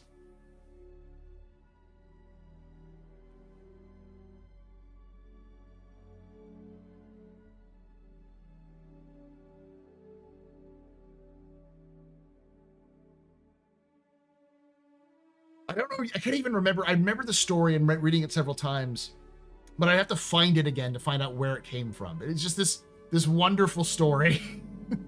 You can take away my spaceship. Yeah, Stargate's back, baby. You can take away my space suit. Suit. You can even take away my space lasers. No pew-pews. But you can never, ever take away my space game.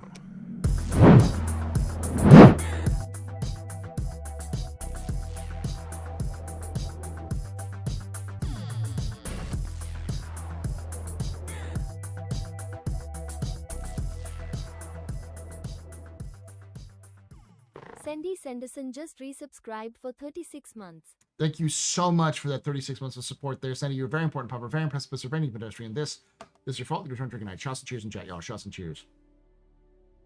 All right, I'm going to wrap this up. It is 11 o'clock. I have been going to bed at 2 in the morning every day for the last week. I'm tired. I've been smashing my face against the grindstone to get the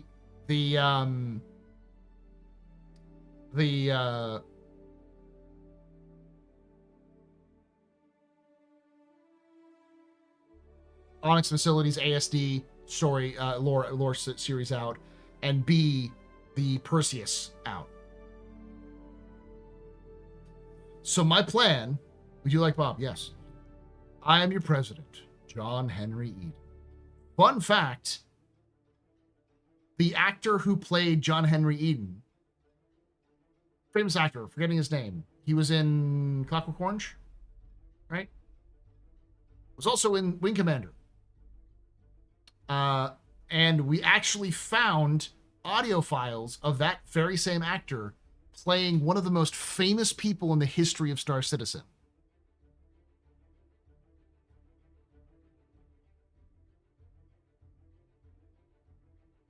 Why am I blanking on his name? Yeah, Malcolm McDowell. Yeah, Malcolm McDowell.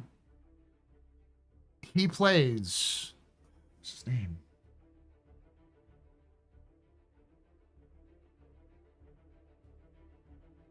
I'll have to look it up. Hold on. My tired brain isn't working.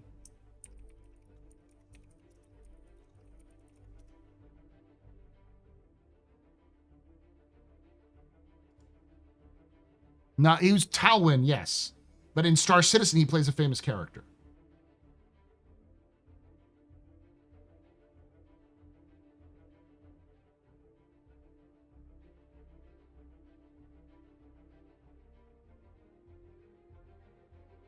Croshaw.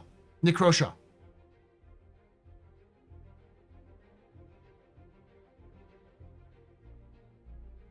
Yeah, Chris denied that when I asked him. Too bad he left it in the fucking files.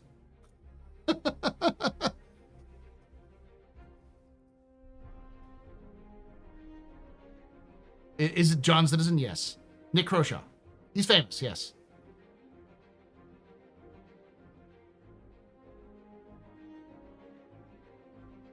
The first ever person to navigate a jump point and survive and return. Got an entire system named after him. Yeah, Kershaw. How I found out is because his fucking audio of him doing the famous speech that's been quoted from a lot in Star Citizen, like CIG's done it in their promotional material. It's in the files. It was in the fucking files. So it was at some point either going to be an intro for Star Citizen or Squadron, where you kind of hear Nick Croshaw, because the speech ends with "Citizens of the Stars," you know. It may be that the intro has changed since then, so they kind of removed that whole speech, so he's not there anymore. Oh, there's so much in those audio files. But he was Admiral Talwyn, you know, like he's worked with Chris before.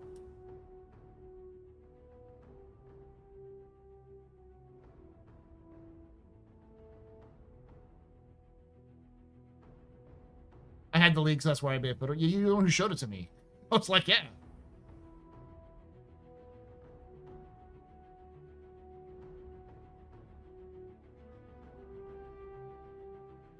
Yeah, Malcolm McDowell's great. I really hope that they managed to keep him in there. Anyway, with that, I'm going to go to bed. Thank you for hanging out. Thank you for watching. Like I say every time, hope to see you someday. The Black. I'll see you tomorrow. Same time tomorrow, we're doing another lore tour. We're going to be talking about, I think, Aegis. Might be Drake. One of the, whoever's day it is tomorrow. We're going to do that. Good night, y'all.